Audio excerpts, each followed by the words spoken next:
Welcome to the Jamal Thomas Morning Show. Let me check okay, good. That's not bad. Welcome to the Jamal Thomas Morning Show. I hope you guys are doing all right this morning. It is a Monday morning. Monday mornings are always difficult things to negotiate, but we are here nonetheless, negotiating it together. Where we are, if you're under the sound of this voice, which you would have to be if you could actually hear the sound of this voice, you have my deepest appreciation for being here. Let's do the news. Interesting news. There's a few bit of interesting pieces of news. One, of course, is Trump's threat for Bagram's airbase. Now, this had to do with the president of the United States putting out, of course, a tweet that points out, hey, if the Taliban doesn't give me back Bagram's airbase, bad things are going to happen. Quote, if Afghanistan doesn't give Bagram Air Base back to those who built it, the United States of America, bad things are going to happen. President Donald J. Trump. Now, interestingly enough, if Trump left out the part, the United States of America, he could have coasted on this tweet. Kind of. The problem with this tweet is twofold, at the very least. One, the United States didn't build Bagram's airbase. The Soviets built it in the 50s. There's that. So he was functioning under the comic delusion that the United States actually built that base, and that because we built that base, he had some kind of claim to something that he built. Well, you didn't build it. You were just occupying it. There's that. Just like you were occupying the country. So that claim vanishes right off the bat. Two, whether you built the base or not is secondary to the fact that you were evicted out of a country. Meaning, even if you did build that base, you lost a war. You were evicted out of the country. If you had built it, sad day for you for building it and then losing the war. So on the first case, Soviets built it. On the second case, you would have a claim, even if indeed the United States built the airbase. There's that. But he seems to be insistent. I don't know what Donald Trump plans to do if he's going to, quote unquote, invade Afghanistan again to be tossed out. The Taliban, when asked about this, pointed out, F off. F off. We reject your want for this space. We reject your threats over this space. We beat you in a war once. Now go away. And just to read the top part, the Taliban has rejected the United States President Donald Trump's demand that it hand over Bagram Air Base that Washington ran during the 20-year war in Afghanistan, dismissing Trump's threats that, quote, bad things, unquote, will happen if this does not come to pass. I wish they would have asked him, what are those bad things? Be specific. Don't be a mob boss. Be specific. Tell me what you're going to do. What are you going to do? You're going to invade? You're going to have airstrikes on Afghanistan? What are you going to do? Tell me. Tell us. Tell everybody. Everybody wants to know. We're curious. The Taliban said on Sunday that, quote, Afghanistan's independence and territorial integrity are of the utmost importance, unquote, and called on the United States to uphold their prior agreement that it would not reassert force. Well, therein lies the folly in your perspective of things. The United States changes its point of view whenever it wants to change its point of view. This idea that the United States is an honest actor is nonsense. All of these administrations are sociopaths. And if they think they can get any kind of particular advantage, they will try to take that kind of advantage. At what point has Trump given you this impression that he was a trustworthy actor or that the U.S. opposed agreements? Hey, go ask Iran with the JCPOA and go ask Iran again with the negotiations that were taking place. Go ask General Soleimani when he was going under this idea of some kind of peace deal. Go ask the Qataris who was under this idea that they were holding negotiations at the behest of the U.S. and, for that matter, even at the behest of Israel. Go ask the Russians with Minsk Agreements 1 and 2. Go ask the Russians again with the defense treaties that they had in place with the United States in regards to missile systems around the territory. I'm trying to point out in graphic terms that if you're living on this delusion that there's international law, or living on this delusion that the United States will follow international law, or living on this delusion that the U.S. cares about any kind of prior agreement, you are deluded. I don't suspect the Taliban knows that, so this isn't necessarily going to them. But anybody else that is under the misconception that a prior agreement or prior deal is going to be the thing that restrains the U.S., not so much. Only leverage restrains. Only this ability to impart cost restrains. Nothing else matters. Everything else are just words. The other story occurs, of course, but I'm not going to cover this because I got to be honest, I don't care, is Charlie Kirk. I don't know what to call it. It's not a funeral. It's not a procession. It's hate fest, maybe. You have a bunch of racist people who showed up at a stadium to commemorate the life that somebody didn't live and claim that that person was Charlie Kirk. That took place. In which case you had Trump, Tucker Carlson, all of these other people. Carlson's, I will diverge for a moment for Carlson's, for his monologue, I guess you could say, at the procession. Because his was a bit different. He implied something that has been getting a huge amount of coverage and a huge amount of media attention. Let me see if I can find it. Where he goes into this thing about how people killed Jesus because Jesus was rambunctious. And that a bunch of guys eating hummus came together to kill Jesus. And of course, people are like, whoa, what are you saying here, right? Like, you're hitting this on two slots. A, the Jews killed Jesus, and B, here it is.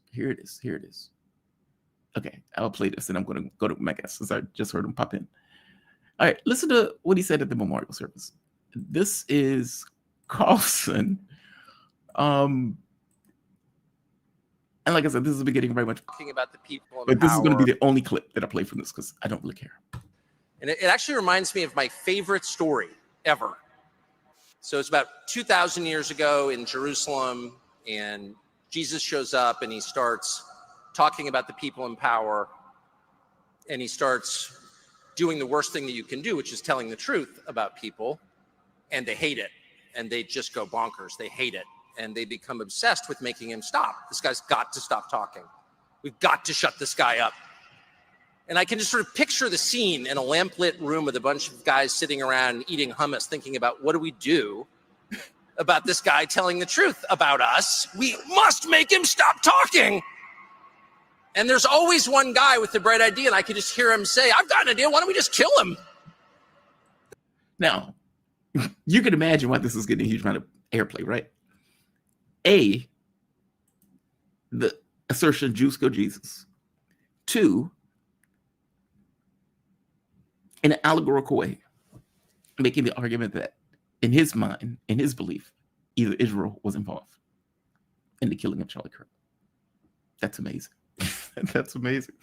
That took place at the ceremony. Just wow. I want to go to my guest, though. We're joined with the man himself, Tim Anderson. Tim, how you doing this evening? You doing okay tonight? Hi, Jamal. Yeah, good here. Thanks. Yourself? I am doing all right. Dragging a little bit ass today, but I'm okay. Just a little tired. But so far, so good. Tim Anderson, he's a writer, internationalist, academic, director of the Center for Counter-Hegemonic Studies. And am I getting this right? The website is counterhegemonicstudies.site. SITE is the suffix. Yeah, that's right. Yes. Okay. Good. Tim, thank you for joining me, especially at short notice. There are a few articles that I would like to hit with you. One, you put out yourself, actually, and I want to hit, let's hit the airbase first. And then we'll bounce back to the other one. So Donald Trump, out of the blue, as normally as it takes place with Donald Trump, comes out and says he wants Bagram Air Base back. Now, the problem with this is that the U.S. was evicted out of Afghanistan after 20 years of war, a war that they lost when the Taliban effectively reasserted control of Afghanistan. Now, Trump puts out this tweet: if Afghanistan does not give Bagram Air Base back to those who built it, the United States of America, bad things are going to happen. President Donald J. Trump. There's so much wrong with that tweet. There's so much wrong with that tweet. But I'm going to let you hit it first. Give me your take on this. Give me your thoughts. I just lost the sound, Jamal. Sorry. No, you're fine. Can you hear me now? I think I pulled out a cable. Sorry. No, you're fine. All right. Tim is going to work out his cable issues. Oh, this one. This one. Tim is going to work out his cable issues. He'll be back in a moment. Yes, the Soviet built it in the 50s. Yes. Built it in the 50s, which is why I said there's so much wrong with that particular tweet. Nobody told Donald Trump that airbase was built by the Soviets. And apparently the president of the United States is tweeting as normal about stuff that he did not or doesn't know, which is unfortunate, which is deeply unfortunate. The capital letters really get the point across. Yeah, which is even funnier since he got it actually wrong. Okay, we're going to let Tim work his stuff out. And we'll see him back up. But let's go to Tucker for a bit. Look, the reason that Tucker is making this argument, not about the Jesus part, about the Kirk part, has to do with, I think, his point of view that you had the meeting in the Manhattans where they were, at the Hamptons, where they were effectively pressuring Kirk to, hey, we need you to stay on side with Israel. We're offering $150 million. We need you to stay on side. Followed by, of course, his death. And Tucker is basically saying cui bono, as one of the members of the audience pointed out. There's no evidence for that. Netanyahu's acting weird, yes, but that's not really evidence. Let's go to our guest, and he is frozen. All right, he's working himself up. So that's where he's getting this from. It's one thing to think that.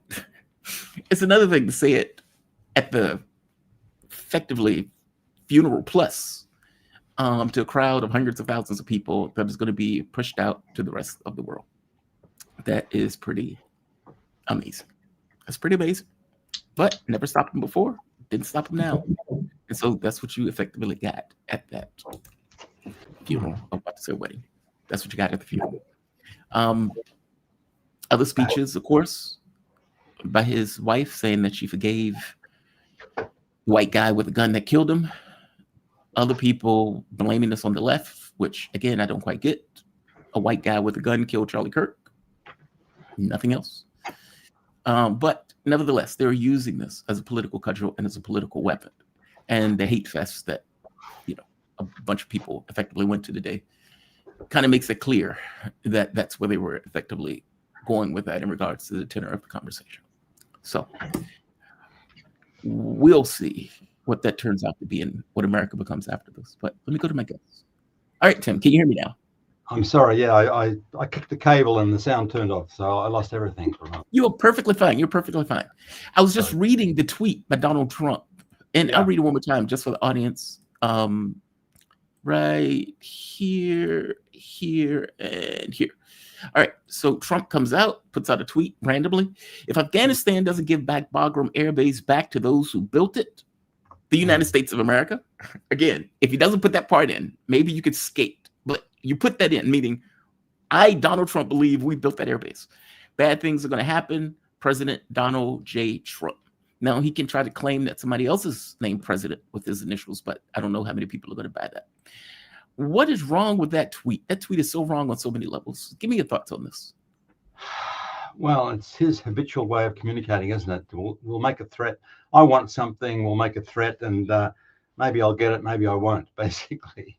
I don't think unless he's really stupid, more stupid than I think, he can't believe that he's going to get it back. I mean, they were kicked out after 20 years. Effectively, the Taliban beat them. Whatever you think about the Taliban, they kicked out the US military, and Trump was trying to withdraw at one stage, but in the end it was under Biden. So that means they left an awful lot of things behind. I'm not sure whether they built Bagram. Probably it was Afghan workers who built Bagram, but they left an awful lot of hardware behind. And I don't know if he wants to ask for that back now. I think you get the same response. The Taliban will just say, go away, do you want another war? Do you want to lose another war? How many wars can he lose, Well, the Soviets built that in the 1950s. I think it was 1953, if I'm not mistaken. And so the notion that the U.S. built it is nonsense. It's like, but I guess your point, he didn't even know. And whether he knew or not, the idea that he's going to reoccupy Afghanistan, he's off his rocker if he thinks that. Well, he claims to have reconciled Albania and Azerbaijan, so who knows what's going on in his head. But he certainly knows that they were kicked out of the U.S. military was kicked out of Afghanistan. So I don't know if he wants to go back in and try and take it by force. That's what it sounds like. But, good luck with that. Well, yeah, some bad things happen, kind of gets that across. I guess the more interesting question is, why does he want Bagram's airbase? Like, what will be the benefit of Bagram's to the United States at this point? I mean, if you're bringing this up out of the blue, it seems that you have something in mind that you want to use it for. Any ideas on what that might be? Well, once upon a time, it was said that the occupation of Afghanistan, what was it going on for 20 years for? It wasn't the same as Iraq. It wasn't the same as Syria even, but it was said that the US wanted a hedge there against China's expansion westward, because there's a corridor of Afghan territory which pokes into China, and particularly the western part of China, where the US has been trying to destabilize China, trying to claim there's some sort of, denying there's a genocide in Gaza and saying there's a genocide in Urumqi, in Xinjiang, with the Uyghur people, some of whom are in Syria these days as, fully fledged Salafi Wahhabis, basically. But in any case, it was an attempt to try and hedge that. Now that the US is out of Afghanistan, well, there's a rail link that's gone from China through to Iran, but it's not passing through Afghanistan because the Iranians, although they have a working relationship with the Taliban, they don't trust them and they have some problems. The Taliban have got a lot of sectarian history against Shia Muslims and so on. So there's a lack of confidence on the part of Iran and perhaps China also. So that rail link is now going in north of Afghanistan across the 4 other Central Asian republics, the various stuns up there, basically. So Afghanistan hasn't enjoyed that rail link yet. But nevertheless, the presence of the US is gone. So its capacity to try and block Chinese expansion westward or further destabilize Western China, which was the other game afoot, basically, that's been reduced a fair bit by the US being kicked out of Afghanistan. What about Iran? So a few recent events that I know you're aware of. E3 countries effectively pushed in snapback sanctions. This is despite the fact that Iran stayed with the JCPOA. It was the United States that pulled out, but whatever. The vassals implemented snapback sanctions. Iran, in response, suspended or will suspend all operations with the IAEA, the International Atomic Energy Agency. And of course, the nuclear proliferation treaty at this point is off the table, meaning this is null and void, or at the very least, it will be null and void very soon. Well, not exactly. We're not quite there yet. We're not quite there yet, but certainly the cooperation with the International Atomic Energy Agency has been frozen, basically. I think, in Iran, there's a few different systems there. There's Security Council linked to the leader, then there's the parliament, and then there's the government, the ministers, and so on. And there's got to be a certain agreement over these sorts of things. Now, the foreign minister was in Egypt to work out this new agreement, which was conditional on the NATO parties, effectively, the Europeans, playing their part and removing sanctions. And so effectively, Iran said, if you go into the snapback mechanism, then the deal's off, basically. That deal's off, basically. So there's no cooperation going on at the moment. I think the IAEA has gone into one of the nuclear sites which Russia built, because that's in a different category of things, yes. Basically. But basically, the cooperation has been stalled because of this, because of the snapback. Now, the snapback itself doesn't change much practically. It just means the Europeans can claim that they have UN Security Council backing for what they're for the type of siege they're trying to carry out on Iran. But you notice that not just Russia and China, but also Pakistan and one other state whose name escapes me objected to that in the Security Council. So basically, the normal trading partners that Iran has are not going to be affected by this, basically. But the Europeans are digging themselves into a ditch, and now they'll be able to say, look, we are doing this with the backing of the original Security Council resolution from so many years back, basically. But it's an act of bad faith in terms of what they were trying to achieve there. Well, what they were trying to achieve, what the US was trying to achieve through its proxies there, basically, because Iran has no diplomatic relationships with the US. They kicked out the embassy, they closed the embassy, turned it into a museum 46 years ago. It's a good museum. If you go to Tehran, go and have a look at it. It's a very interesting museum. But there's no diplomatic relations, so the Iranians are always talking to the US through some other parties, basically. Right. Well, agree with everything you just said. I mean, obviously, they don't really have legitimacy in this case because Russia, China, these other countries didn't necessarily back them. In fact, we're completely against it. And if I'm not mistaken, Russia, China said they're not going to honor any of it. I guess for the nuclear proliferation treaty, though, the NPT, what would be the point of even staying with it? I mean, they put through legislation to stop working, to stop acknowledging the NPT.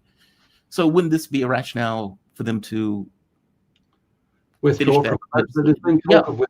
There's been talk of withdrawing from it, but actually, in terms of Iran's diplomacy, they don't seem to be going in that direction. I think that the Security Council in Iran has authorized the government, or let's say the foreign minister, to keep talking, basically, because that's what they've done since 2015. The Europeans never honored their part, and of course, Trump tore it up, but Obama didn't honor the treaty. The Europeans never honored it, but they're part of it, basically. So, but the Iranians kept talking. They kept enriching too. They enriched beyond the boundaries because they were entitled to do that after they'd waited for a period of time.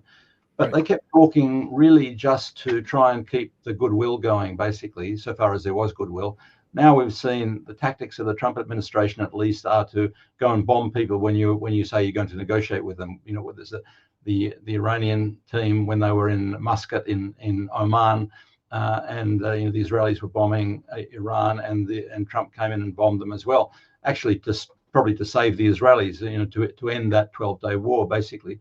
Then the same sort of thing happened to Hamas, didn't it, in Qatar, when the Qatar had been encouraged to have a negotiating point there in Qatar, a sort of a neutral space for Hamas leaders to talk. And then the Israelis, with US help, although they falsely denied it, came in and tried to kill them all, basically. So Iran keeps negotiating. I know that you think it has too much goodwill in this area, but it does it for diplomatic reasons, to send a signal to others, and probably because the Russians and China and Russia, which were part of this original nuclear deal back in the day, 10 years ago, things have changed now. They've both got strong strategic cooperation relationships with Iran, but they do expect Iran to keep, some diplomatic channels going. They don't want to be dragged into a war.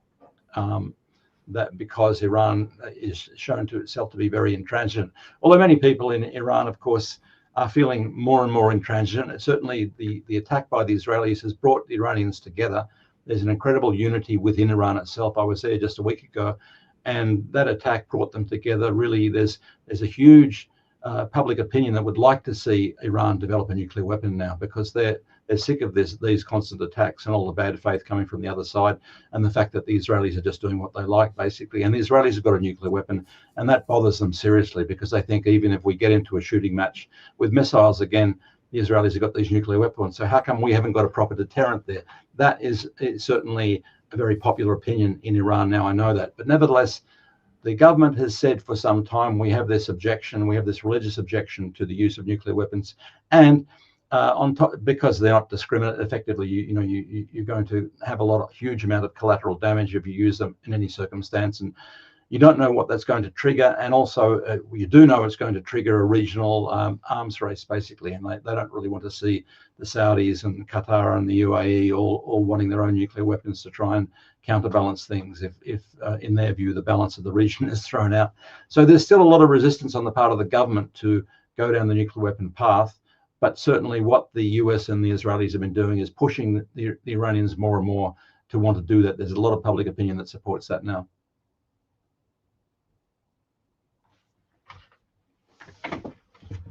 Sorry, I've lost the sound again. That's me. Gotcha. In fact, I'm sorry, I'm playing a joke on you. I'm like, is he going to be able to hear? No, Saudi Arabia already has a nuclear deterrent. Israel has nukes. Iran does not. Well, Saudis have an agreement with Pakistan. Whether that Yes. means they've got a nuclear deterrent, I'm not sure. Really? I mean, Pakistan has a very good relationship with Iran too, you see. they do, but I don't have this belief that Saudi Arabia got a nuclear deterrent for Iran. And give me a take on this. Maybe I haven't had the opportunity to talk to you about this. Why do you think they got that? They made that pact with Pakistan. I mean, I didn't take it as a coincidence that Qatar gets hit by Israel. They bellyache, they complain, they moan loudly, they call it Islamic Summit, and nothing comes out of that summit. And then 2 days later, Pakistan signs a deal with Saudi Arabia. Now, from my understanding, the relationship goes back a long way, but is it really a coincidence that within a few days after having a summit for Qatar, one of the Gulf states getting attacked, that they now get their own nuclear shield when everyone knows Israel has nuclear weapons? Why do you think they got it? I'm curious if you think there's a different reason. It takes some time, but you're right to point out the closeness in time. I mean, Qatar, of course, has been helping send weapons to the Israelis. So that's the sort of and keeps doing that because there's huge Al Ubaid air base there that the US uses, the biggest US air base in the region, where the headquarters of CENTCOM is. Where the Pentagon pretends to rule that part of the world. Basically, that's Qatar. Or at least it's a military base not in Doha, which is the city where the residential areas which the Israelis hit. But anyway, it's in Qatar itself. So certainly one effect of that Israeli attack is to make the other Gulf monarchies, the petro monarchies in the Persian Gulf, think about what other defensive options they've got, because clearly their relationship with the US is insufficient. I mean, Qatar, you would think with a US base there and with all that they do for the US, that would give them some level of protection. If the mafia is not protecting you, who are you going to go to, basically? So you find some other mafia, you find some other group that's got some big sticks. So maybe the Saudis are thinking that we want to. Although I don't know that they've cooperated with the Israelis for some time, but it's not above board. It's all been below board, basically. But they've certainly helped shoot down Iranian missiles. And actually, I can't say for certain that they certainly helped shoot down missiles coming from Yemen to the headed for the Israelis, basically. So they've collaborated with the US. They've collaborated with Israel. They've helped Israel. I don't know that they fear an attack by the Israelis because. So far, there aren't, Palestinian delegations in Saudi Arabia, basically. Yes. But my feeling is that all of those Persian Gulf monarchies were shocked by the attack on Qatar, and not that the Saudis never really like Qatar that much, but they think that they're a subordinate little monarchy which should be part of Saudi Arabia. But anyway, putting that aside, they're certainly looking for other options to defend themselves, basically. Being a stepping stone for the US, or having US military base is not sufficient to defend them now. So why wouldn't they look for some other option there? I think, and if the option isn't, even though the Saudis have relatively good relationships with Iran now, but there's those historical differences, yes. and the Saudis have been invited into BRICS, but they haven't joined it yet, so far as I know. Basically, their membership is sort of pending, whereas the Emirates went in, Egypt went in. There are a number of US allies, so-called allies, that are actually in BRICS now, but the Saudis have held off a little bit because they have always had this, from the British through to the US, have always had this loyalty to the Anglo-American empire, basically. And that's what Churchill said. Churchill said he was horrified by the Saudis, what they did, chopping off hands, all those sorts of things, the way they treated women and so on. But he was always grateful for how undyingly loyal they were. They were always loyal to the British, and they've been loyal to the US, basically. So nevertheless, it seems like they feel they need some other defense assurance there. I don't know why, but it's a logical sort of thing. You might think that the Iranians might do something similar, or Qatar might do something similar too, basically. Yeah, I found it interesting. I want to go to this other story. Did I hear you say? I want to make sure. Did I hear you say you have a limited amount of time? No, I'm okay. I've got plenty of time. Oh, okay. Okay. Just one more thing on this. Agreed that these guys are sycophants. Agreed. But they are, I mean, I guess my thing is they are deciding that the US A, is not a trustworthy actor. B, Greater Israel, which Israel is talking about openly and loudly at this point, meaning they're not hiding the ball. They're being very clear. We are pursuing Greater Israel, full stop. That is what we are doing. It's not like in hushed tones. It is proclaimed loudly from the dispatch box when these guys talk. And so these Gulf states have to know that between protection from Israel, meaning the U.S. is not going to protect them. Like, they're clearly a target. And Netanyahu has already stated, we will go and attack anywhere that we need to attack, full stop. Not to mention, if they ever finish with Iran, does Saudi Arabia really believe it's going to be safe?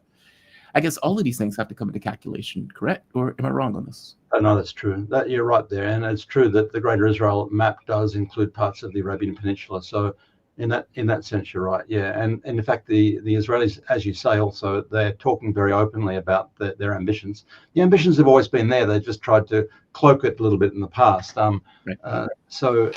It's, of course, Trump is one factor that emboldens them, allows them to say these things much more openly. But some of them were saying more recently too that when we finish with Iran, like taking that as some fait accompli, then we've got to face the Muslim Brotherhood, and that means Qatar and Turkey, basically. So they've got this competition. You will have seen in occupied Syria now, Syria occupied by an Al Qaeda group and the Israeli military, and with Erdogan having some ambitions there too. But Erdogan provided them with some equipment which the Israelis blew up. So now there's clearly a competition between Erdogan and the Israelis in Syria itself, such a mess as it is in Syria at the moment. So they are talking about these greater ambitions to go for other players that weren't immediately on the horizon.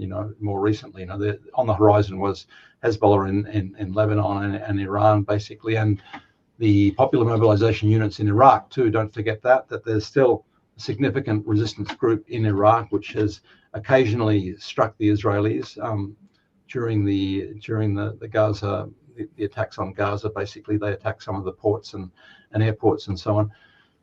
So the Israelis have a lot of people to attack, and the Arabian Peninsula, you're right, parts of it do appear on this map, the Greater Israel, which is on the Israeli flag, by the way. Yes. Wherever the Star of David comes from, it doesn't come from the Torah or the Talmud, but somehow it emerged in the Middle Ages somewhere.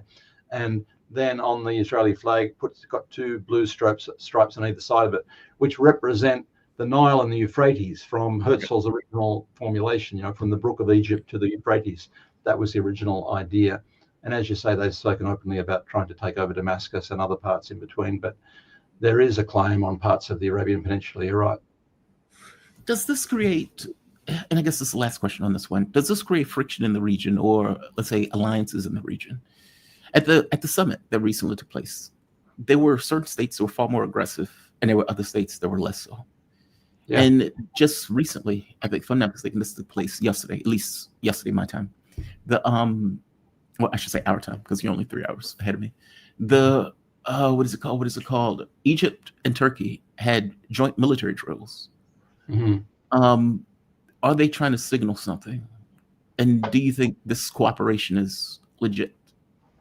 Or is it just projection? Well, no, it's legit in the sense that they're looking after their own interests.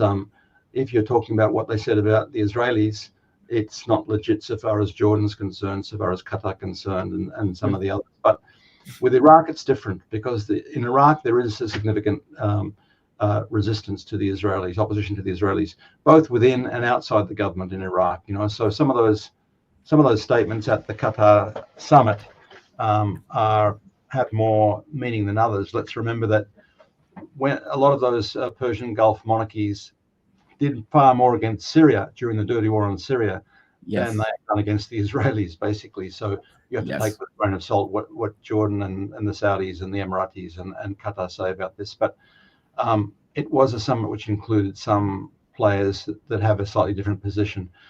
In relation to Turkey and Egypt, I'm not really sure. There's been a certain amount of friction between them over Libya, because, with the destruction of Libya, there was one side which was Muslim Brotherhood, Salafists, basically, which Erdogan was supporting, because Erdogan is basically a secret society Muslim Brotherhood player, whereas Egypt, for all its faults, hates the Muslim Brotherhood. They've been the source of assassinations and all sorts of things in Egypt, and they're banned there. They were banned for a long time. They briefly had an Egyptian, a Muslim Brotherhood president, Morsi, for a while. They got rid of him, and so, in a sense, they have conflicting interests over what sort of regime they want to see emerge in Libya after all this time, so many years after the place has been a complete mess, after the NATO destruction of Libya, which was a terrible crime that we should never forget, really, because really Libya had the highest living standards in Africa. Yep. For all the eccentricities of Gaddafi, there were some remarkably good things going on in terms of Libyan society there, and NATO destroyed it, because it was small, didn't have strong allies, and there's been competition ever since about what sort of regime they're going to support there. But for some time, Egypt and Turkey have been at odds about this. Perhaps there's some reconciliation going on. I'm not sure. Interesting. I was in Egypt after Morsi died, and I remember the guy who was giving our hotel or our apartment. He says, I asked him a question that he misunderstood what I asked him. I was asking him something about my wife. I forget exactly what I asked him, but what he interpreted as basically, is it safe for my wife to go out? And the guy got very boisterous is not the right word, but he got very animated. And he says, no, Morsi is out. He's dead. He's dead. We've killed him. He's gone. He's gone. Effectively saying, because what he was trying to tell us is that the policies that these guys put into place was so unpopular in Egypt. Like women, they got uber religious in regards to this kind of what they demanded of the population. And the population was just radically against it. It's like, this is not the Egypt that we know. This is not the way Egypt functions. This is not the way Egypt operates. And Morsi, in the same way that Morsi was brought into power, Morsi was taken out of power with people cheering the military, taking him out. That is fascinating. He was very popular, even though the Sunni majority in Egypt is much bigger than even in Syria. But still, they didn't like the Muslim Brotherhood approach to things. Basically, it's he was very popular. Yeah. Destructive of national institutions. Basically, I mean, you got small minorities there, Coptic Christians and a small Shia group and so on. But nevertheless, you had a strong nationalist tradition. Okay, subordinated to the U.S. military and dependent on Saudi money and so on. So weak in a sense, should be the strongest of the Arab countries, but terribly weakened, but nevertheless still nationalist institutions, which means something to the army in particular. The army wants to maintain that those nationalist institutions in Egypt. Yeah, it was fascinating. Just hearing the guy explain it from his point of view and from his take. Yeah, that was fascinating. Yeah. Another story that came up that, again, this is tragic to put it mildly. I mean, call it tragic is somewhat of an understatement. Right here. Anti-Islamic U.S. biker gang members run security at deadly Gaza aid sites. Yeah. I want the audience to put this in perspective. They groups who hate Muslims, that the U.S. has to know hate Muslims, biker gangs, are being put in charge of organizations effectively that are supposed to deliver, quote unquote, aid to Gazans. That is amazing. That is amazing. Give me a rundown of this. What's going on with the story? Well, I mean, we knew about this Gaza Humanitarian Foundation, that it was really a killing field. There were Israeli soldiers who were coming out and saying that. There's no doubt about that. It was a mercenary operation which the US set up, basically, and well, who better to do to kill children than people who wanted to get in that sort of adventure and were already racist of some sort, that were that would be able to deal with it better than apparently a number of the Israeli soldiers are now committing suicide and having serious mental illnesses because it's a tough job killing children. But some people have less problem with it than others. So if you're going to recruit mercenaries in the US, why not get the worst people who it's logical in a sense, but it's attracted a lot of attention because I suppose people thought, well, where are your mercenaries coming from? Maybe they're just going to be, normal people, but they're not normal people. They'll get people who are inclined to go and get involved in these sorts of things. Trump used some people who were bodyguards of linked to him in some way. What was it, Silva something or other, for Venezuela 2020, if you remember that one. It didn't last very long at all. They were captured very quickly. But so you look around for mercenaries, who you're going to go to. It's logical they would find people who hate Muslims to go and kill Muslims, isn't it? Yeah, you find hateful people and say, hey, we're going to put you in this position. This is the job for you, considering your ideological tenor. There's a lot of other US citizens in the Israeli military, by the way. A lot of them, a lot of them, well, there are some of them in the Palestinian and Lebanese population too, but there's a lot of them in the US military. I don't think people realize, though. Israeli I don't think people realize that Israel has been paying mercenaries to function in Gaza as criminal gangs to effectively go after Hamas, and not to mention steal food supplies and everything else. With Netanyahu then referencing, saying, well, Hamas is still in the food supply, as opposed to the criminal gangs that we're paying to take these food supplies. There's several groups that are doing this, correct?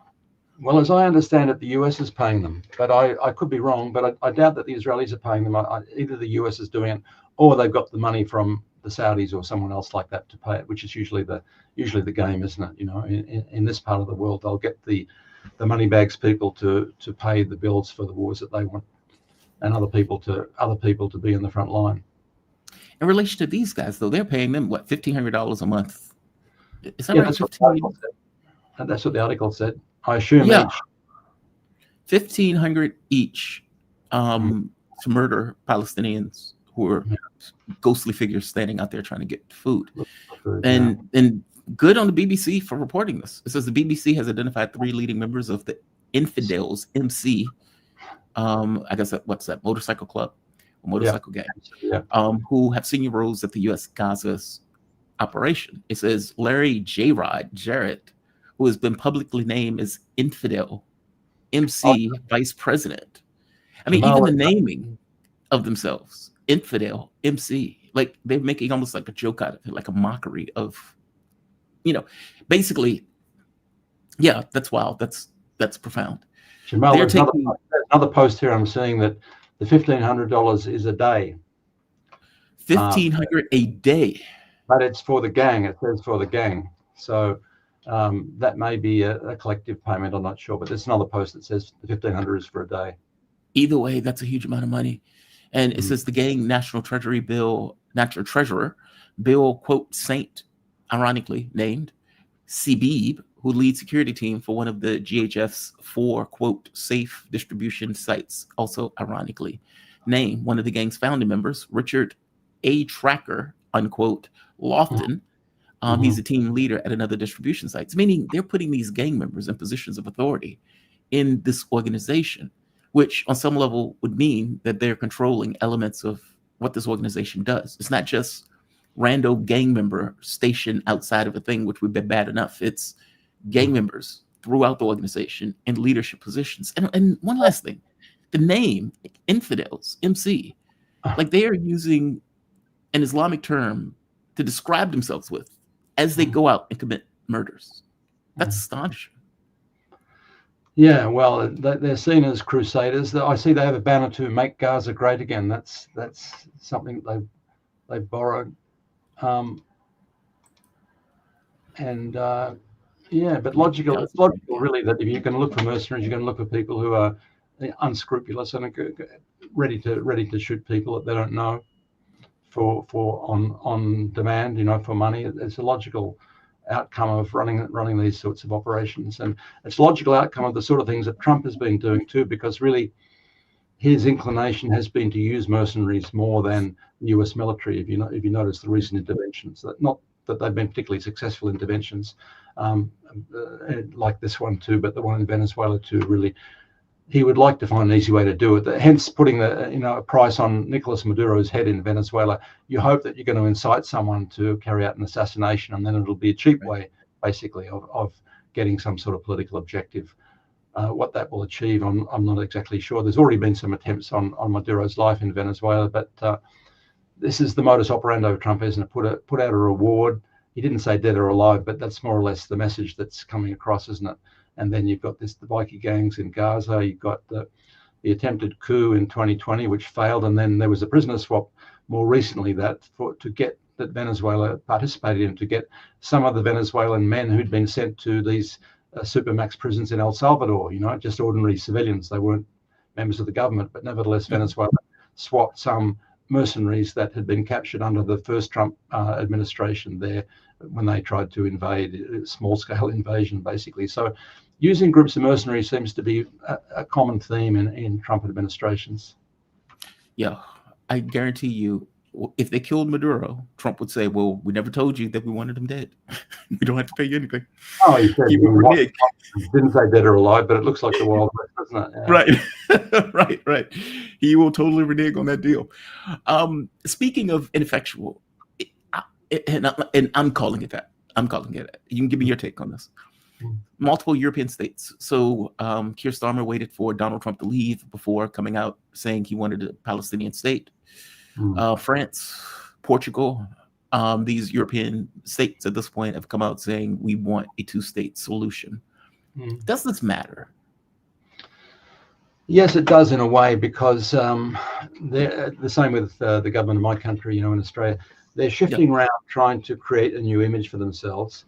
Amnesty International, which is not always the best authority on things, but they've come out and said this is useless if you're going to keep supporting the Israelis, because a two-state solution means, in the first instance, you recognize the Israelis, you recognize an apartheid regime carrying out genocide. That's the first import of, isn't it, really?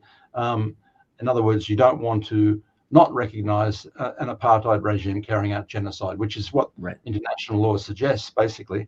So, recognizing the Palestinians as being destroyed without, and while you're providing weapons to the Israelis to slaughter them, is really something very, let's say, ineffectual, if not, of course, it goes without saying it's hypocritical, basically. But that's the problem. What is needed is actions against the Israelis to bring some pressure to bear on them, and that's not happening by this two-state stuff, basically. In fact, in the longer term, two-state has always been rubbish. It's always been illusion. When they created this Oslo Accords back in the early 90s, this is like more than 30 years ago now. More than 30 years ago. The idea of the then Israeli leader was to stop the settlements on the West Bank. They increased. The settlements increased. And ever since then, up until now, let's say, or excepting Trump, every US leader has spoken out, wagged their finger against the expansion of the settlements, but kept giving them the concrete to keep building them, basically. So nothing stopped. Even with Rabin was improving the infrastructure so that the settlements increased. So nothing ever happened, basically. So the idea of two states has always been this carrot, held out there, some illusion that there's some sort of a pot of gold at the end of the rainbow, basically. And then in the meantime, they created this little municipality, the Palestinian Authority, which collaborates with the Israelis against the resistance, and really just collects the garbage and does the other little tasks in the cities on the West Bank, basically, except for Gaza, where Hamas was elected democratically, as we know, almost 20 years ago. So really, the whole two-state thing has been around since 1948. It hasn't gone anywhere. It's an illusion. It's really pretending that, it's pretending that there's something changed. But in terms of the Europeans, in terms of the Australians and others, it's really partly of course, Trump doesn't like it. Biden used to speak that sort of language. Exactly. It was, and the Democrat Party was the home of of Israeli support for such a long time, until Trump, basically. So, because a lot of the US Jews were basically small L liberal, Democrats and so on, they liked the double speak of the Democrat presidents. Basically, they preferred that sort of stuff. They preferred an Obama and a Clinton, to a Bush and a Trump, basically. But the two-state thing is going nowhere, and the problem is, with half a dozen reports now branding the Israeli regime as apartheid, it's also contrary to international law. The problem is, all of the other big states, China and Russia and so on, and the Latin Americans are still stuck in this two-party rut too, which the Palestinian Authority keeps repeating. The problem is the Palestinian Authority doesn't represent Palestinians anymore. They haven't had an election for a very long time. No one elected Abu Mazen, Mahmoud Abbas, basically.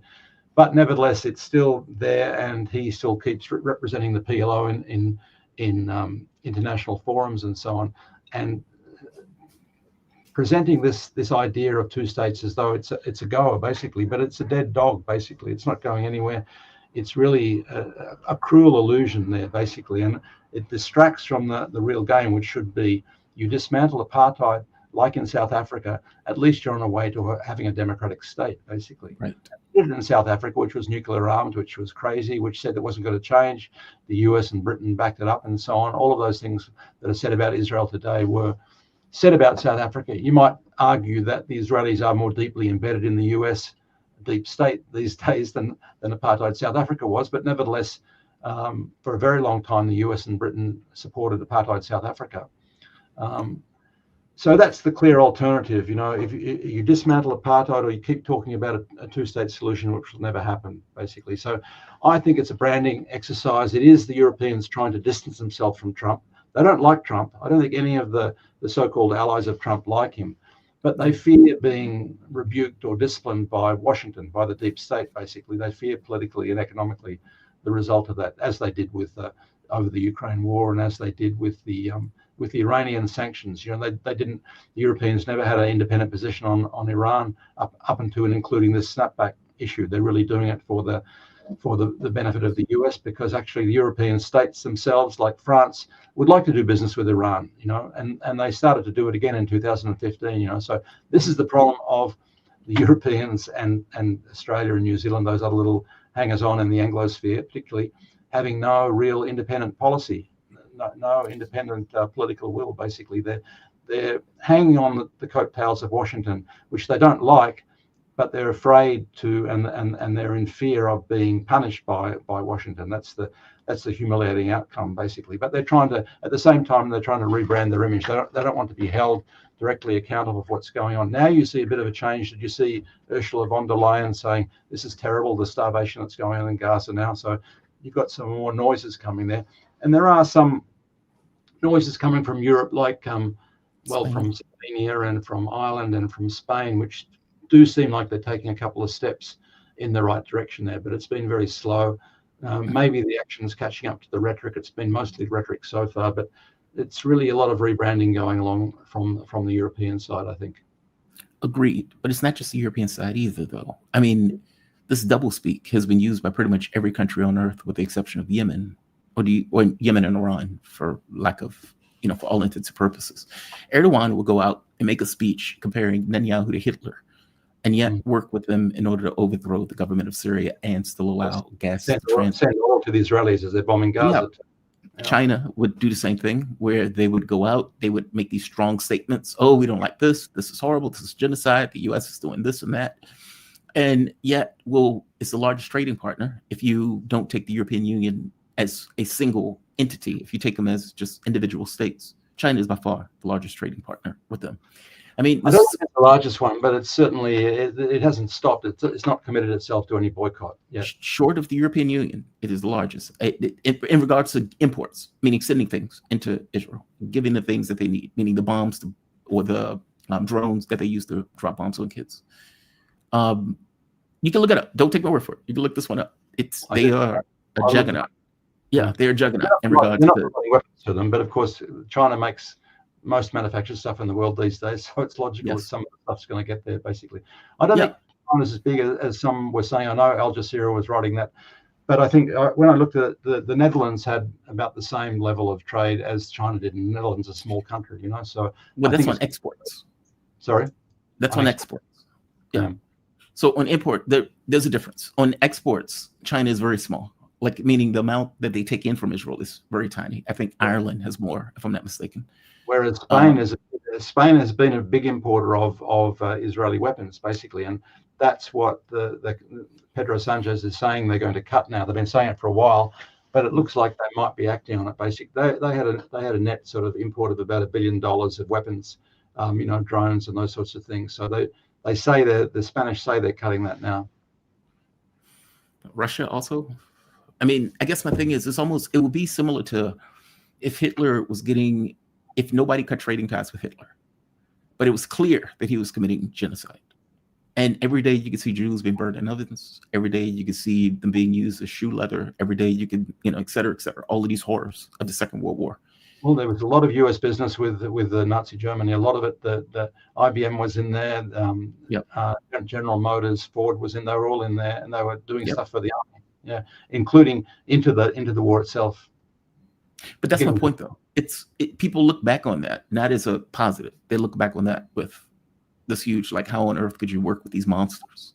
But in today, it's just everybody works with these monsters. Like, how could you ever get a solution to this? And I know I'm saying this from the United States, the country that's actually doing this. So take it with a grain of salt. But if I was a German citizen at the time, I wouldn't have been able to get anything done either. Like, no individual German in that country, A, cared about it, this kind of open secret, or B, could have done anything about it per se. It took the world kind of to come together to say, stop. Isn't that the same for this one? Do you think there's a different outcome? Yeah, look, I mean, there are books written about the issue of to what extent were ordinary Germans responsible for the rise of Nazi Germany. And I think you could say the same thing about the Jewish community now, because it's been done in their name. And while there is a minority that's actually saying not in our name, and, we have rallies every weekend here in Sydney, and there's always a group there that says Jews against the occupation, and Jews against the occupation 1948 from the beginning, to their credit. But nevertheless, look at all of the institutions, the major Jewish institutions, they're silent or they're collaborating, basically. So there's an argument to be made there. The problem is, at the moment, the big propaganda offensive is, if you confuse the Jews with the Zionists, then they're going to accuse you of inciting hatred against Jews, basically. But nevertheless, there's an issue there which does parallel with the German responsibility, or the civic responsibility there, basically. So I don't know. We have a lot of court cases in this country at the moment over that issue, and it's something that doesn't apply in the Arab world. It's a very Western thing, but we are from a Western culture. We're conscious of this history of discrimination against Jews in Europe, for example, but and also the distinction, the fact that in the US you've had a lot of Jews, anti-Zionist Jews, who've come out and joined those rallies and put themselves at risk and got arrested too. It's a minority, but it's an important minority, which they're vindicating their community in a way with that sort of thing. But that's just it, though. I'm not even talking about Jews. I'm talking about America, and as an American, meaning it is impossible for them to do this without us. Impossible. I mean, we pay for 70% of those weapons, 70% of the resources that they get. Entirely dependent, yeah. And of course, when we should be saying Zionists, shouldn't we? Because there's apparently more Christian Zionists than Jewish Zionists in the US. Yeah. That's what I said. I find we're culpable in a way that, we are arming them to perform this way. By the same token, it's like every other country around the world has also just said, oh, well, let's continue to do business, which is very... And they have responsibilities, as a lot of lawyers have been pointing out. There's a new UN commission which said that, there are immediate responsibilities in relation to the genocide from every country that's collaborating with the Israelis, not just collaborating in weapons, and my government's collaborating in weapons, your government's collaborating in weapons, but all of the trade that's being done with them, basically. We're responsible, we're jointly responsible for that crime under international law as it is in the Genocide Convention. So, it's a responsibility that we all should be acting on in some sort of way, even as individuals. People say, what are you going to say to your grandchildren? But really, there's a real responsibility on us right now to do something. That's just it, though. I'm unclear as to what. I mean, you can be like Burnell. I believe the guy's name is Burnell, who set himself on fire in front of the White House. They cleaned his body up, and that was the end of that. You can make the argument that people should protest. Well, those kids were out there protesting, and they got beat, with even under the Joe Biden administration, effectively beating the devil out those kids and sending them away. And even under the Trump administration, with all of these political institutions and even colleges bending the knee, accepting effectively anti-American behavior and anti-American sentiment. And you've seen the German police, haven't you? Seen the German police beating up German kids? So, which is wild to me, by the way. I will tell you a story in Germany, which makes what took place more shocking. I was in Germany once. I think it was for Christmas, and I think it's like a McDonald's and a train station, and a guy comes up, a goon, and threatens the cashier and rips the cash register off the mantle. Now everybody backs away, right? This guy's losing it. The cops come. And the cops, you would think, I'm thinking as American, they are going to beat the hell out of this guy. This guy's going to get his ass kicked. He may even get shot. And the cops tell the guy to leave. That's all they do. Leave. Get it. Beat it. And the guy threatened to have a fight with the cop. The cop was like, well, I'll meet you outside. Go, let's do this. And I'm sitting there unfulfilled. If anybody needs an ass whipping, this guy does, right? And yet the German police, and I think to myself, wow, that was very passive in the way that he dealt with this. Now, obviously, say something, they say pre-Palestine, then they arrest them when they've they turn into maniacs at that point. They've got their clubs, they're beating the hell out of people. And so for me, I compared these two images, like, how did this rando retiring police who's looking for a peaceful solution to end this turn into these maniacs with batons as they beat the devil out of people who say, well, Germany has this very peculiar history with Israel and with the Palestinians, and really they've shut down almost any sort of solidarity with the Palestinians over the years, basically, and that's part of the left as well as the state, basically. So anyway, but the point we're making is that there are people everywhere are doing something. Those kids are doing something. There's Palestine Action, which is going damaging the Albert factories in Britain. There's one in Germany doing the same thing. That people are actually doing things. You're using your voice. I'm using my voice. People are doing things. People have to do something. We have a responsibility to do something, a moral responsibility and a legal responsibility. And the Yemenis have a legal responsibility too. That the former Craig Mokhiber, I think his name is, former UN official who resigned over Gaza, he said, well, the US is bombing the Yemenis because they're carrying out their responsibilities under the Prevention of Genocide Act. What they're doing is entirely legal, entirely, well, from their point of view, it's moral, but they also recognize that there is this 1948 Convention on the Prevention and Punishment of Genocide, which supports what they're doing, and this former UN official agrees with it. So, and they're firing, Mach 16 missiles at the Israelis to try and blunt their offensive in Gaza, basically. He will be on the show at some point, by the way. I've reached out to him. He's reached back. So hopefully I can get him on and have a conversation about international law. There was a big fight on the show about what's really international law and whether or not countries have not just a right, but a demand, a compulsion to respond. So it would be very... Yeah, he's the right person, Yeah. Last question. How do you think this ultimately turns out? Does Israel accomplish its objective of murdering every last man, woman, child, dog, cat, rat that's in Gaza and take the West Bank in the way that they're talking about doing? I don't think so. You see that actually, I think Macron admitted it recently, but some US officials admitted it a few months ago. The resistance groups in Gaza, and there's about half a dozen of them, Hamas is the largest one, are recruiting as many as they've lost, basically. All of the young kids are being recruited in there because, of course, after the Israelis killed their family and so on, they want revenge and they want to defend their communities and so on. And they're doing it. And of course, they're only taking down 4 and 5 people at a time, but nevertheless, it's constant. They're doing it. I think Macron said recently, they've recruited another 15,000. They lost 15,000, they recruited another. Of course, you lose experience, you lose experienced people, you lose leadership and so on. But nevertheless, in terms of actual numbers of fighters, they are not diminished in numbers like today from almost 2 years ago, basically, right? So that's an incredible sign of failure in terms of what Netanyahu's trying to do there. Everyone knows he's prolonging the war for his own political survival too. He's not interested to look for any sort of off-ramp basically for this. But you've got people like Macron, which is not exactly, a sterling voice in favor of the Palestinians, saying that the Israelis are failing in this constant war. But as far as I know, the French are still supporting them, strategically and militarily, although the US and Germany are the biggest providers of arms. And then you've got the Israelis saying, the Israeli leadership saying, well, we have to be prepared to be isolated because everyone's going to hate us. They're getting, on the one hand, they still want to keep their soft power thing going with, cancelling people who are anti-Semitic or whatever. But at the same time, there seems to be this growing sense from the leadership that now that they've got the green light from Trump, they can do anything that they want effectively, and Trump will back them up. He's proven himself to be so supine in terms of accepting everything, accepting the attack on Iran, accepting the attack on, collaborating in the attack on Qatar, for example, those sorts of things.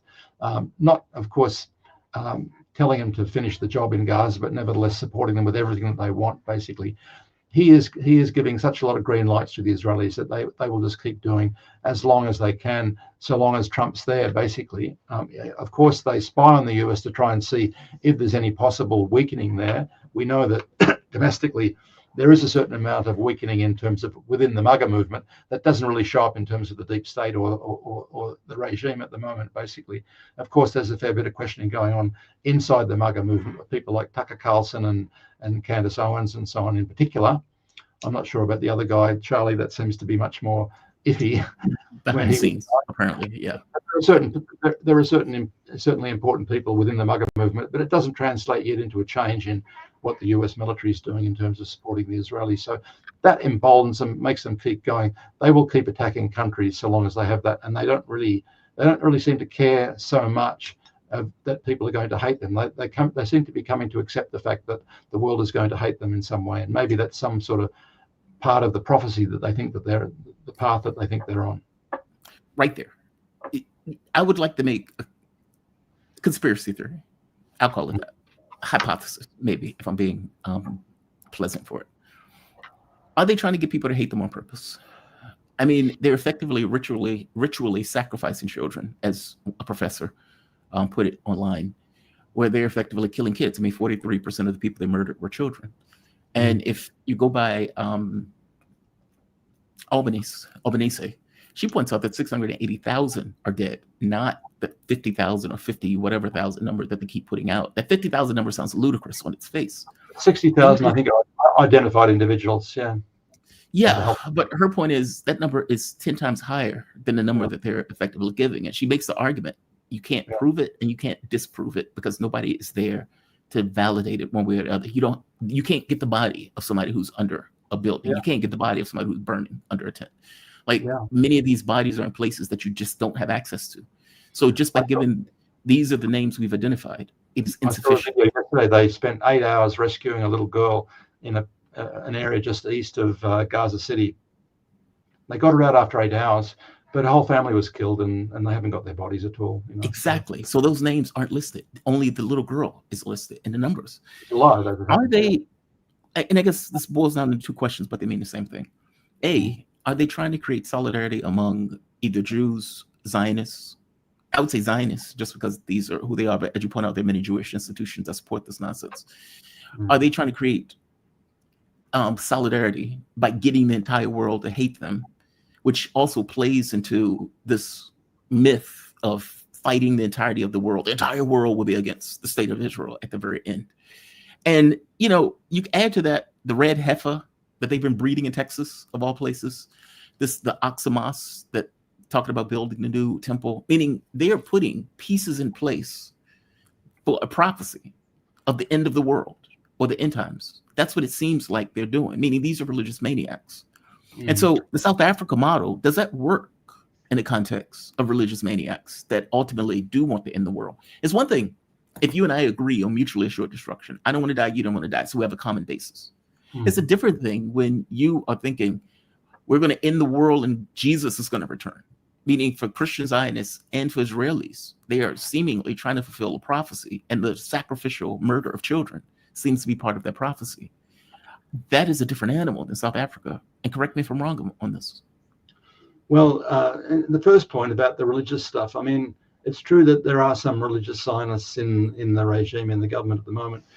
But you know what Ilan Pape said before, most of the Zionists were atheists, basically, including Herzl. But they don't believe in God, but they believe God promised them this land. There's this sort of contradictory of their colonial project. I don't think Netanyahu, for example, is a particularly religious person, basically. He just identifies with the religion, basically, and it's useful for his political purposes. The fact that you've got some religious fanatics in the government sort of tends to overshadow that. So I'm not sure to what extent prophecies play a part in this stuff, but certainly this project of the greater colony is a shared myth that they're using. The other part of your question was about what?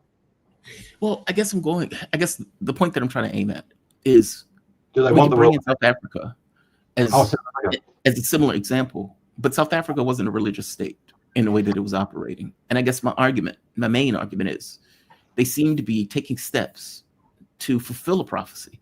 I mean, this is kind of like Dune, right? like the main character wasn't religious, but he still fulfilled the prophecy and the guidelines of the prophecy. And yes, I know I brought it into a book, and I shouldn't have done that. I'm trying to make the point of Herzl might have not been religious, meaning Israel might have been founded by atheistic Jews, but that's not necessarily where we are today. I mean, it seems like, what's the point of breeding the heifer? What's the point of the oxamos? What's the point of making the world hate Israel?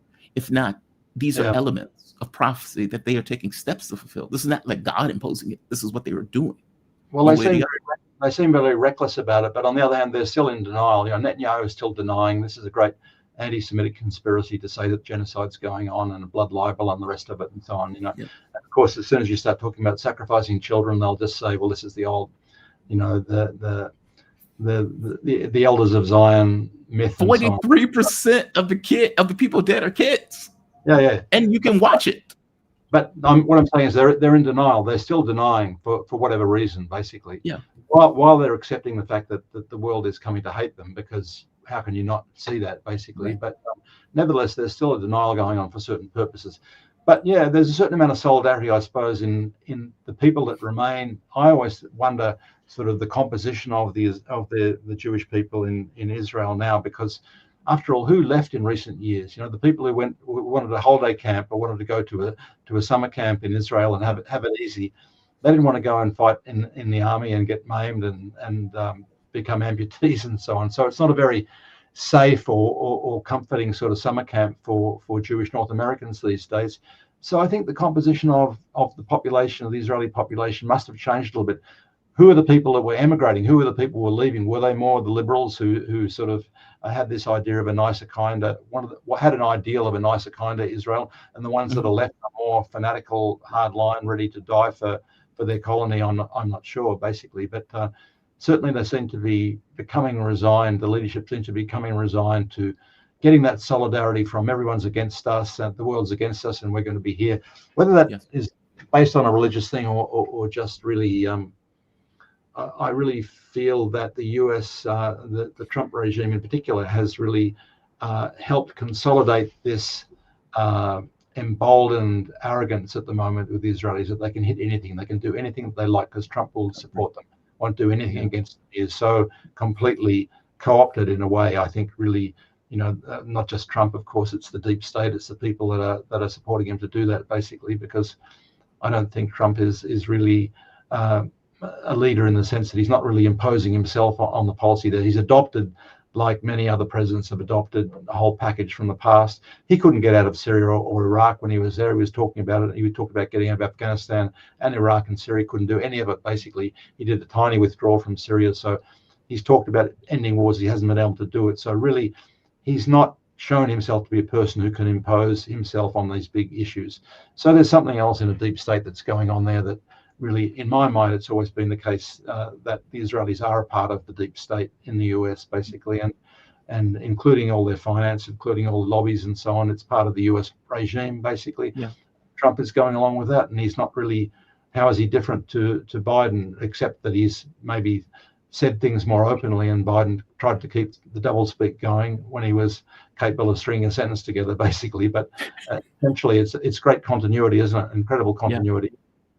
And now the idea of a new Middle East, you know, this was something that Condoleezza Rice spoke about 20 years ago under George W. Bush, you know, the whole idea of having a huge Israel dominating the region, basically controlling the whole region for the purposes of the US having access to all the resources of the region and so on. So in a sense, what Trump is talking about openly now was something that was being spoken of 20 years ago under the Bush administration. Yeah. Tim, you are fantastic. Thank you for those. Honestly, I really do appreciate you joining me tonight. Tim Anderson, just so all of you know where you can find him, he is a writer, internationalist, academic, director of Center for Counter-Hegemonic Studies. You can find it on counter-hegemonic-studies.site, S-I-T-E. You have a good night, Tim. Thank you for this, man. I appreciate it. See you again. Bye-bye. All right. Great breakdown by Tim. Great breakdown as always. He knows his stuff. He often travels to these regions. I can't get it out. He often travels to these regions. He has studied and wrote about the stuff for decades. He knows the stuff. It does seem, though, that this is I don't know. South Africa feels different. It feels like South Africa is a rational government. This doesn't feel like a rational government. This feels like a government given a blank check. And of course, when you give a blank check, oftentimes those governments are not the most rational in the world. When they get a blank check, they believe they can do anything. And so I suspect Tim may be right that some of these people, you're creating hatred just because of what you're doing. But what you wanted to do is what you wanted to do for decades. And this US president gave you a license to do it. There's that. People don't like it when you murder babies in mass. There's that. And especially when you're doing it and you can watch it on your phone or on your computer as it takes place.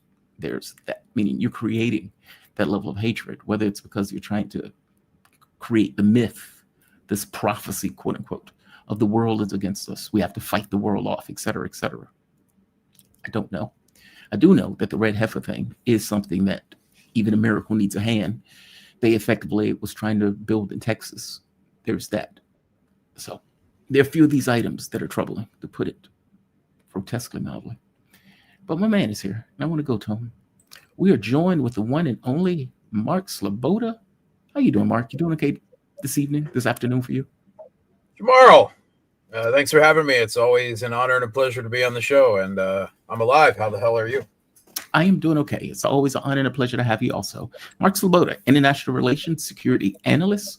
You can follow Mark on Boosty, Boosty. If you put in Real Politic with Mark Sleboda, or if you just put in Mark Sleboda, he will appear with all of his thoughtful articles and all of his videos to follow.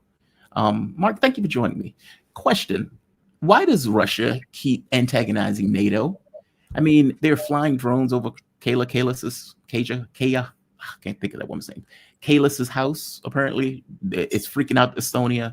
Then they're flying drones without detonators, dummy drones into Poland. And of course, Poland goes immediately running to Trump saying, oh my God, they're flying drones. We need protection. We need help. Now, Trump is taking a weird tack with this. In one sense, Trump has said, we're going to take away military and support for the Baltic states.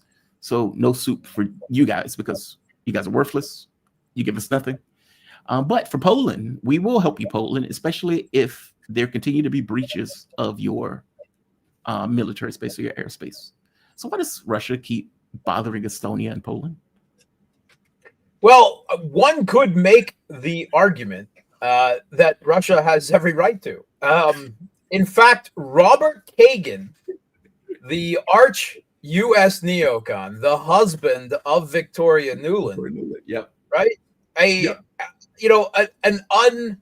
unabashed, right, unrepentant, complete, geopolitical opponent of Russia, geopolitical opponent of Western hegemony. Yeah, he made the argument in the Atlantic that actually Russia has every right, and wonders aloud why they haven't before, why Russia hasn't before taken military action against NATO countries involved in supplying arms, intelligence, and basically commanding Ukrainian forces out of Reichstadt, German air base, as the New York Times openly admitted. U.S. generals are there running the Kiev's regime military, right, via proxy.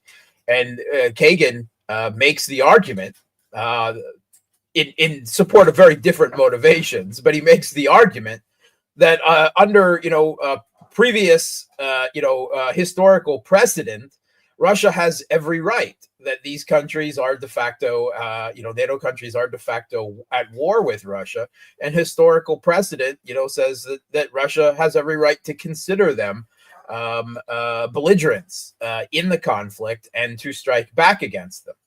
Now, the only problem with that argument is there wasn't any actual strikes. I mean, and the idea that sending some decoy Gerbera drones without any explosives, composed, these things are made literally out of fiberglass, plastic, and plywood, right? And evidently, according to the pictures we were shown of what are supposed Russian Gerbera drones, launched by Russia into Poland, right? They are held together with duct tape. Yeah. And I'm a full believer in duct tape. All right. I mean, I've got some in my cabinet over here. You know, it's got 1,000,001 uses. But I'm gonna go out on a limb and say that Russia's probably not launching Gerber drones held together with duct tape. Right. So Russia isn't making these provocations. These aren't. This is the EU playing the boy who cried wolf. Yes. Right. The Kiev regime and the Europeans. Right. They sense that the Trump administration is once again wavering in what they regard as its expected support of this proxy war against Russia in Ukraine. And the Trump administration, has made clear, that it is dumping or dumping at least as much of the cost of this conflict as it can on the Europeans, right? And they put out all the reasons for this. They've said it openly, right? This is a division of labor. The U.S. needs to prioritize, and China is a bigger threat geostrategically to the United States, or at least to U.S.-led Western global hegemony, as they see it, than Russia.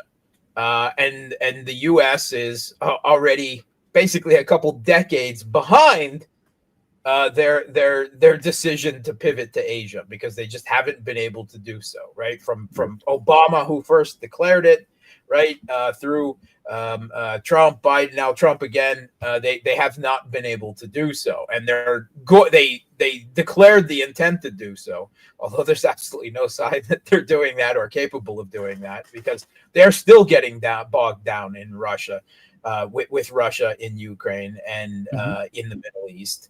But that was their intent. They said it. Hegseth, the U.S. Secretary of Defense, now War, or once again war, laid it out clearly: division of labor, right? That strategic sequencing. The Biden administration imagined they were going to be able to knock Russia out and pivot quickly to China. And that, of course, did not happen at all during the Biden administration.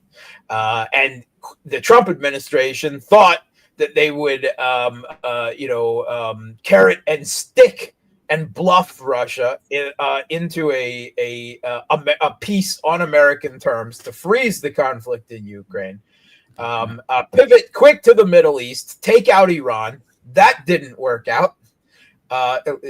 And then pivot to China. And instead, of course, they've been bogged down now in both Ukraine and in the Middle East. And there's no sign of them pivoting in any type of military way to Asia. And now Venezuela, evidently, because they obviously, the division of labor wasn't, let's pivot to Asia, and then let's send a flotilla to Venezuela to take out drug boats. The problem is, of course, there's no unified foreign policy or grand strategic vision out of the Trump administration. There's different people with different pet visions and plans, presenting them to Trump on a regular basis, and Trump is vacillating as his mercurial, quixotic nature, 15 minutes in one direction, 15 minutes in another direction, and it's not 5D chess, it's clusterfuck. He doesn't know what the hell he's doing, and he's basically operating, off the seat of his pants, pivoting one direction, pivoting the other, depending on who presented the best argument to him in the last 15 minutes. That's where U.S. foreign policy is. So, but that is where the Europeans are. They feel abandoned, and one of the clear signs of that you mentioned is the Trump administration announcing it was going to end some types of military assistance, particularly training, to the Baltic states, to frontline states against Russia, particularly the Baltics. And the reason for that is simply the Trump administration feels the Europeans are perfectly capable of paying for and conducting that training. That's just one of the things that they've written off. It's not that they don't believe that the Baltic states deserve military training, right? It's that they think the Europeans should pay for it. That's the it's not any type of gift to Russia. It's just another bill to the Europeans. That's all. Mhm. And the Europeans are extremely upset about this, the Baltic nations in particular, and they're expressing their bewilderment and their outrage at what they perceive as their abandonment by the United States, which really isn't that anyway. So that's just They're Trump adults. being Trump. Yeah, they're adults. Yeah, and they are creating the drones was almost certainly a Kiev regime false flag through some combination. I believe it was actually a combination of three different things.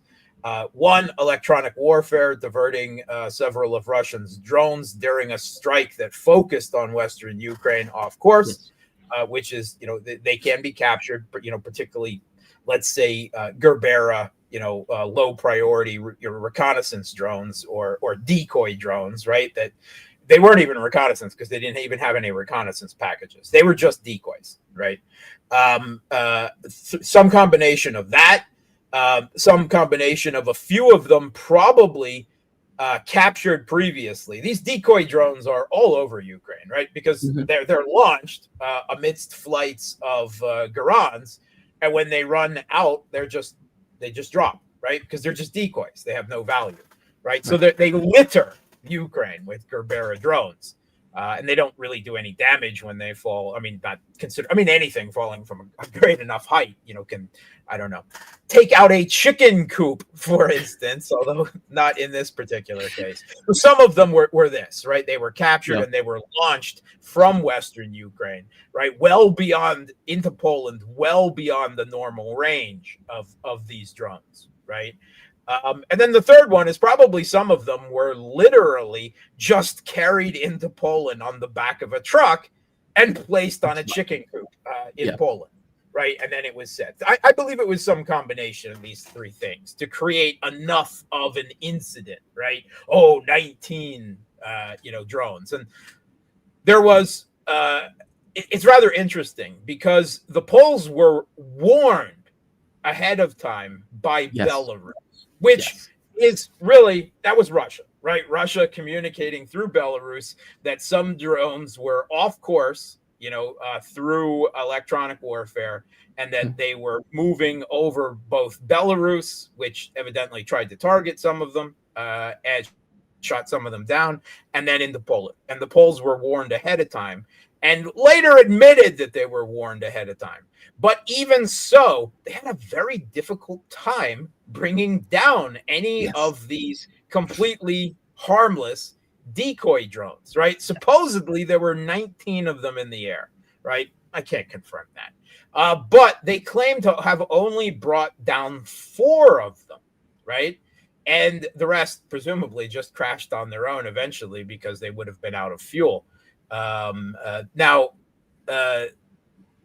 They used expensive missiles, including U.S. provided AIM air-to-air missiles to bring these drones down, right, at a cost of several $1 million, right, and for the cost of a handful of drones that probably cost a few $1,000s to put into the air, right? These decoy drones. So right away, several things were punched home to NATO at the same time. One, their air defense sucks and has no ability to resist Russian drones, not even completely harmless decoys, much less an actual Russian drone attack, which, Der Spiegel last week had a cover with Putin as the drone warrior, right? For over a year now, we've been told that Ukraine is a drone power, and Ukraine is making so many drones and is so innovative with drones, and drones are going to make up for all of the artillery and tanks and everything else and men that the Kiev regime doesn't have and win the war for them. But suddenly there's an admission that it's actually Russia that is the drone power because they're capable of innovation beyond the level of the Kiev regime. And much more importantly, they're capable of industrial production on a mass scale. Right. And they have the experience, the know-how, they're light years in terms of conflict ahead of the West in integrating drones into their forces and using them effectively.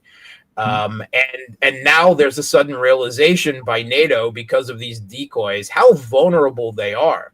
For one thing, they've given almost all of their air defense to Ukraine, where it has the Kiev regime in Ukraine, where it's been destroyed. And they have no missiles, right? They don't have enough interceptors for what air defense they have left.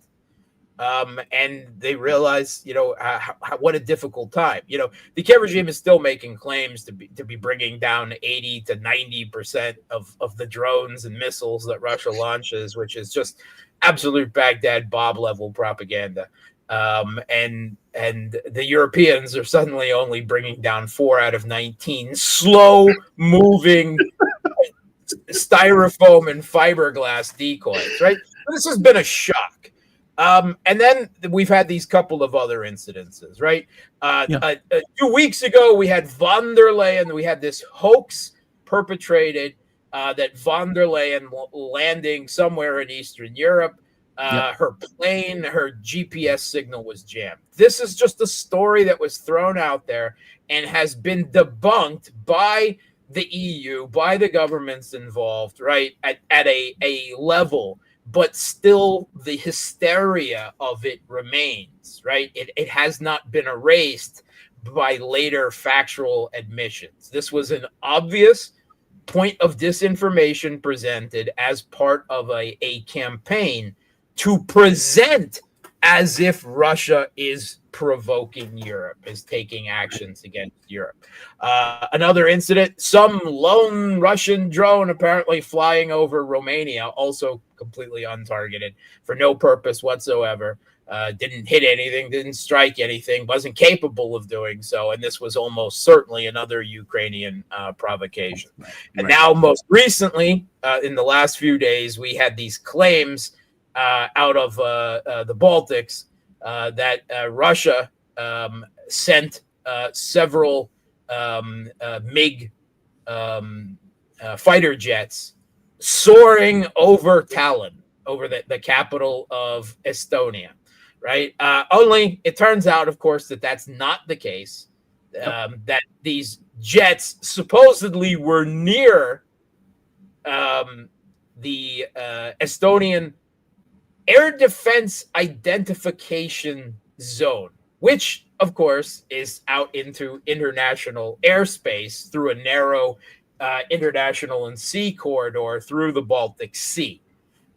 There's no legality to an air defense identification zone, right? Taiwan's air defense identification zone covers a third of mainland China, for instance, right? Things have no legality whatsoever. The U.S. is a big fan of them, but they don't mean anything, right? They're just, we would prefer planes contact us if they fly in this area, but there's no international legal bearing. And the Baltic Sea, it must be said, is a very tight space. There is a very narrow corridor, right, between all of the countries around there that is, delineated as international traffic for both ships and aircraft through there. And Russia was making part of a routine transfer of aircraft from Russia to the Russian exclave of Kaliningrad, which lies, of course, over towards Poland, passed over the Baltics. And there is a rock in the middle of the Baltic Sea off the coast of Estonia that is permanently uninhabited. If you take look pictures of it, it is literally a rock that has a few buildings, right, which are like utility shacks, and I believe so. It looks like some type of radar tower or something like that. There's no permanent inhabitants there, but that is how they claim the extent of their air defense identification zone there. But again, it has no legal bearing. And suddenly it became, in the Western media, Russia is flying fighter jets over Tallinn. And it led to all sorts of absolutely Kafka-esque absurd statements. All these things like, we should shoot those fighters down, right? With what? Couldn't shoot down drones. What? They have no air force, right? They don't have any air defense. Right. And if you dared to shoot down a Russian plane, then you're at World War III, and your little yappy dog routine is going to get real old real quick, because the Baltics would then be on the front line and would have to be targeted by Russia. But that seems to be what some people want. Some people desperately want. Now, the ultimate goal of all of this is a desperate cry of attention, the little boy crying wolf to Trump, to try to grab Trump's attention, focus, and presumably the level of engagement they want, right? They don't necessarily expect any one incident, right, to of these type of provocations and false flags and the like to result in Trump suddenly come and Article 5 going to put thousands of U.S. troops and equipment and so on, and redouble his efforts to follow the Biden path in Ukraine and so forth. But the strategy is enough of these things will create pressure on Trump over time. Pressure within his administration, pressure from the Europeans, pressure with Congress and the media in the United States. And it's a lot of pressure, right? Because why? Because they want the U.S. to go to war with Russia, or to present enough of a backing of the Kiev regime that Russia would be afraid and would just stop. Which I don't know where they get this. After 3.5 years, Russia has shown no sign and no reason that it should fear U.S. backing of the Kiev regime, because they've beaten everything that the U.S. can throw at it, economically, militarily, diplomatically, hands down. But that is where they are. I mean, they don't really have any plan, right? Their plan is just to keep the Kiev regime alive as long as possible and hope for some type of miracle, some type of black swan event, Trump to get out of office, or to die, or to choke on a chicken bone, or whatever it is. Not necessarily that bringing J.D. Vance to power would help their cause. Would help their geopolitical cause any. But that's where they are. It's a boy crying wolf regime, saying, oh, the terrible Russians, the Russians are coming, right? It's a repeat of this Cold War era type of hysteria over again. And the Russians are coming to Ukraine because you overthrew the government there and put in an anti-Russian government, and that threatened the ethnic Russia and Russian leaving people of Ukraine, and threatened Russia's security, right on their doorstep, by trying to create a NATO battle platform against Russia. And Russia, after years of, I believe, naively trying a diplomatic track and pleading reason to NATO, which Putin himself has admitted was a mistake, and that he was, led down the primrose path by Merkel and others with the Minsk agreements and everything else. That's why Russia is there. Russia's not coming to the Baltics. Although, if you keep provoking Russia, right, by waging a proxy war against Russia, Russia has every right, to strike. According to Kagan, right? Don't listen to me. Listen, if you don't want to trust the American who immigrated to Russia, right? On this matter, trust the arch U.S. neocon who says, the Russians have every right to. If I were them, I would have already attacked Poland and the Baltics, right? Yep. That's the argument he recently presented. Now, he was on the way to presenting that the U.S. should go to war with Russia, but I mean that was the way he was coding it. Weird logic that he used to arrive at that decision. So, and it's something that I have said, repeatedly. As soon as this was coming out, I said, well, Russia has every right to. In another interview I did last week, there was suddenly a deluge of Polish comments coming from Polish people, jumping on, how dare I say that Russia has the right to strike Poland, but did not, right? Now Kagan is saying the exact same thing that I was saying last week, which is ironic. Yeah, he was opining. He was like, I don't know why they waited up until this point to do this. It's like you're just opining this, right? If I were them, I would have already done this, right? Yeah, I would have hit them already. We would have already been at Third World War. He was very cavalier about nuclear oblivion, which is wild. Yeah, he seems to think that nuclear oblivion only affects Russia somehow. It's so bizarre.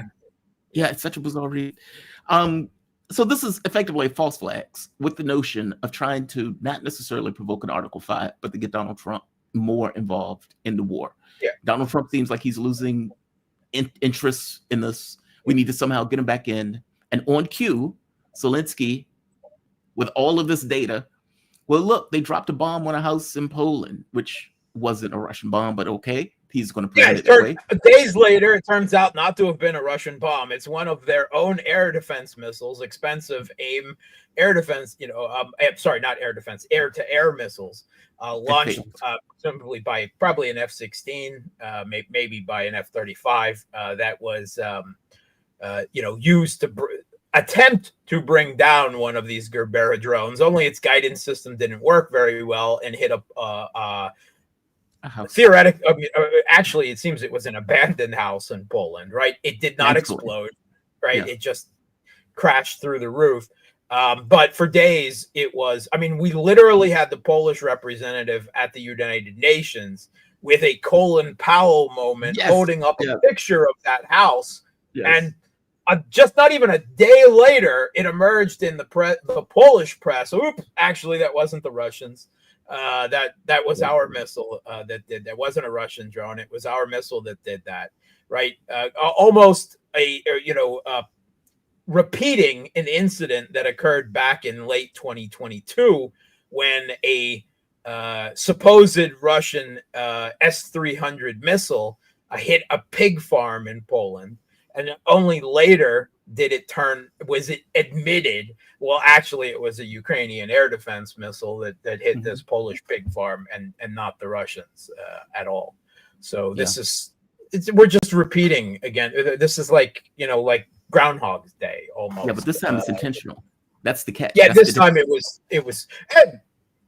could have been intentional back then. We don't necessarily know that. That's fair. It killed somebody. It killed like the farmer and his wife or something like that. It killed like two people. Do you think they care? Yeah, they killed a couple of people. Yeah. I guess my point is Zelensky is on cue. Is coming to New York, and he's going to apparently meet with Donald Trump on the sidelines of the United Nations General Assembly, and of course, them and Al Qaeda. Yeah. Well, the irony, by the way, of the head of Al Qaeda looking at the New York skyline, that's amazing. Right. It's like, which house? Which building? He's imagining the buildings that they took down. Yeah, that's ironic. That's super ironic. But yeah, Zelensky's going to be there. It's not ironic. It's obscene. It's disgusting. With a certain irony about it. Donald Trump was shaking the guy's hand who was chopping off the heads of Americans, for God's sake. And saying he has a good guy, a good looking guy, strong history. A strong history of doing what? This is kind of like the Civil War, right? It's like a freedom to do what? Freedom to hold slaves. But I guess my point is Zelensky's going to be there. And he is going to, of course, be armed with this data that who knows if Trump has even heard of at this point. And is going to present us to Trump with the argument, and apparently a few European leaders are going to be there also, begging Donald Trump to what? Get more engaged? Get more engaged how? This is the thing that I'm unclear about. What is he? Weapons and money. Weapons and money. That's money and guns. Yeah.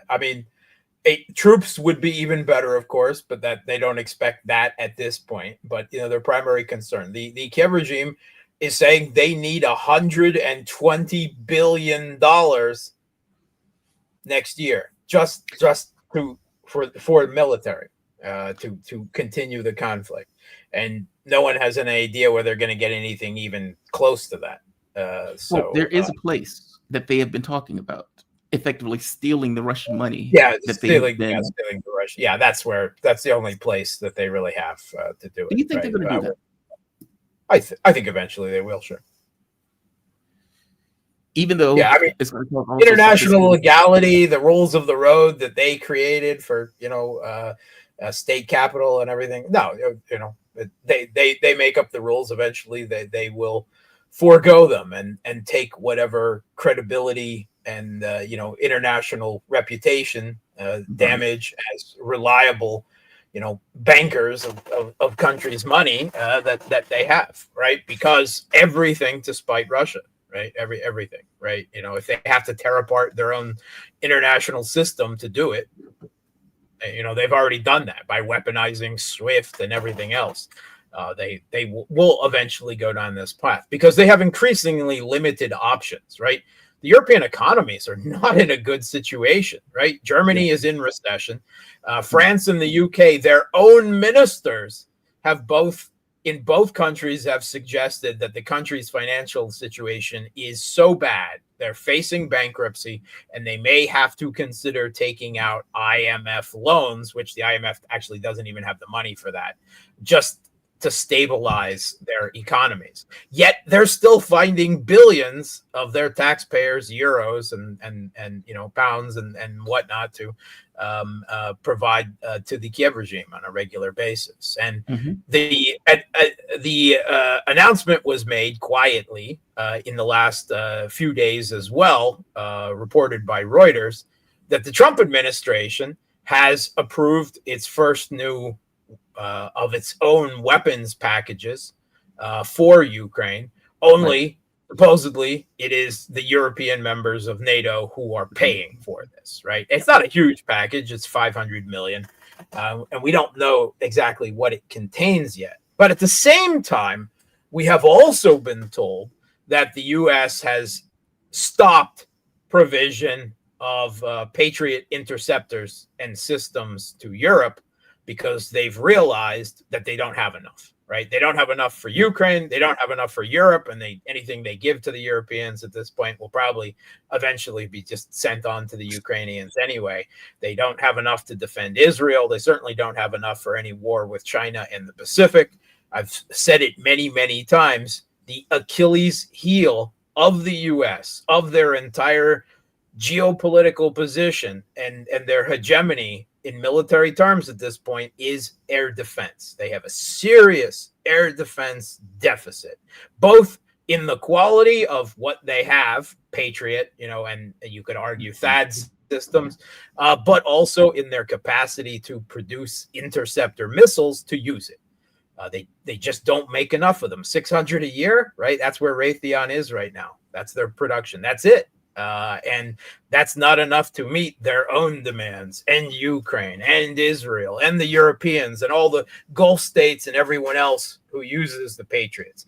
Ultimately, that is the reason why Trump had to stop the U.S.-Israeli war on Iran, is because they didn't have any more air defense missiles.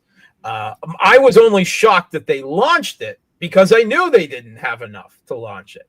And everything was, I guess, gambled on the fact that this Iranian decapitation strike would regime change Iran right away. As soon as that's not the case, and they faced looking at a long-term, long-range strike, war of attrition, they're like, tap out, drop some bombs, declare victory and a ceasefire, and go home.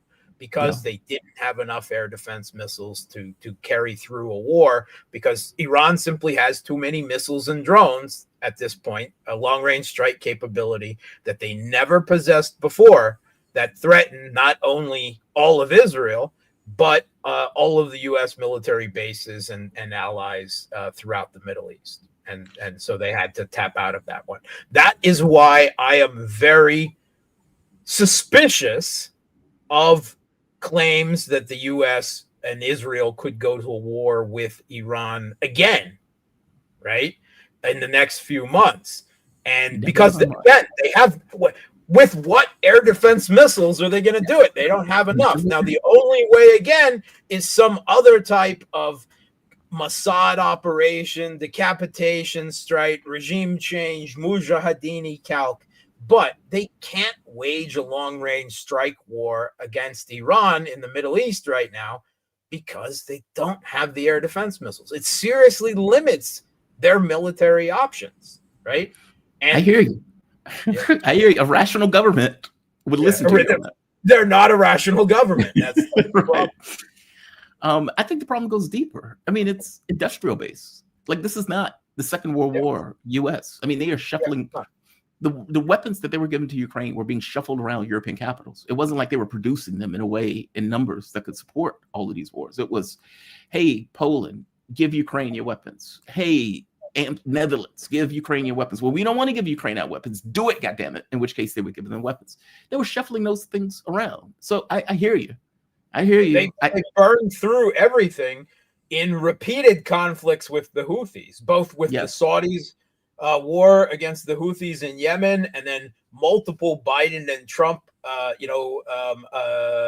bombings of Sana'a, of Yemen, that resulted, of course, in them firing and then wasting Patriot and other, at sea air defense system missiles to defend against that, and then the conflict in Ukraine, right, and then renewed conflict in the Middle East with Iran itself, and suddenly, alarm bells, that level of Patriot interceptors, of PAC-3 interceptors in the Pentagon stockpiles, red lights going off, critically low, critically low, critically low, and that's where they are now because the production rate of them is so low, and Raytheon can't ramp it up. They've been talking about the low rate for 2 years at least now. Raytheon has, certainly anyway, and they still haven't been able, by all accounts, by their own accounts, to significantly ramp up production. They ramped up production from 550 to 600 supposedly. That's not going to solve their problem, right? They need multiples of 600 produced a year, like 10 times that produced every year. And Russia is, in terms of air defense missiles, right? Russian air defense system is now the most, we've seen the quote unquote Iron Dome, which is really, the David's sling, David's Goliath, David's boomerang, because it swings back on itself and hits its own launchers. Right?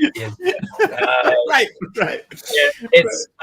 It just is not what it was cracked up to be. And the only proven air defense system in the world right now, interconnected, multi-layered air and electronic warfare defense system is Russia's. One last question on this. Russia's getting hit on the oil sites over and over and over again. Sure. Again, this is something that they just believe they can absorb and keep on moving forward.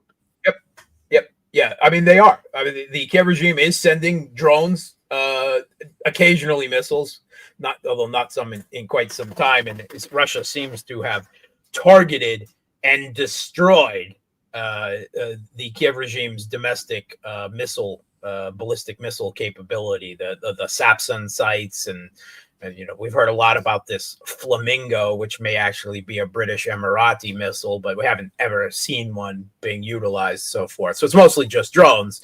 And Russia is big, and they have a lot of soft targets. Oil refineries are huge, and they're everywhere. And the Kiev regime is getting through its licks with drones, right? Even Russia has a great air defense and electronic warfare, but they can only protect so many things. Yeah, they're getting through and they're hitting refineries. But for the most part, these are small FPV drones that are getting through, or FPV drones or small strike drones. They're not carrying large explosive packages. Not enough of them are getting through to cause systemic damage to any one site. They're getting through. They're causing an explosion. They're causing some damage. The fires are put out. The Russians are very good at repairing these things and restoring capacity in a very short amount of time. And yes, they believe, compared in relative terms to the damage they are doing to the Kiev regime every night on a nightly basis, which is many, many multiples of that. Right. Including just last night, I saw an oil refinery in Ukraine hit. Another one.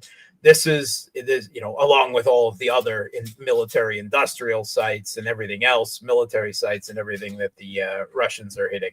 It's a war of attrition, right? It's a war of attrition on the ground, but it's also a long-range strike war of attrition occurring on a nightly and then sometimes daily, because sometimes they're launched during the day as well via drones and missiles. And yes, Russia thinks that it can weather that. And I know there's a repeated attempt to try to blow out of all proportion, like Russians are all over the country are queuing for gasoline, and then Russia's completely out of oil. I mean, all these ridiculous that are. It's the same thing as Russians have no missiles, Russians have no tanks, Russians are fighting with shovels, Russians have all of these ridiculous Western mainstream propaganda lies and exaggerations that we have heard about Russia's impending downfall, over the last few years. And this is just another incident in this case. They're blowing something out of all rational proportion. To an absolute ridiculous degree, and it's just we wish this were the case. That's where it is. Yeah, it's not saying that no damage is being done to Russia. It's simply that Russia is able to regenerate that damage on a regular basis. It is an acceptable level of damage they are incurring and repairing regularly in a very serious war of attrition that is occurring in the air as well as on the ground.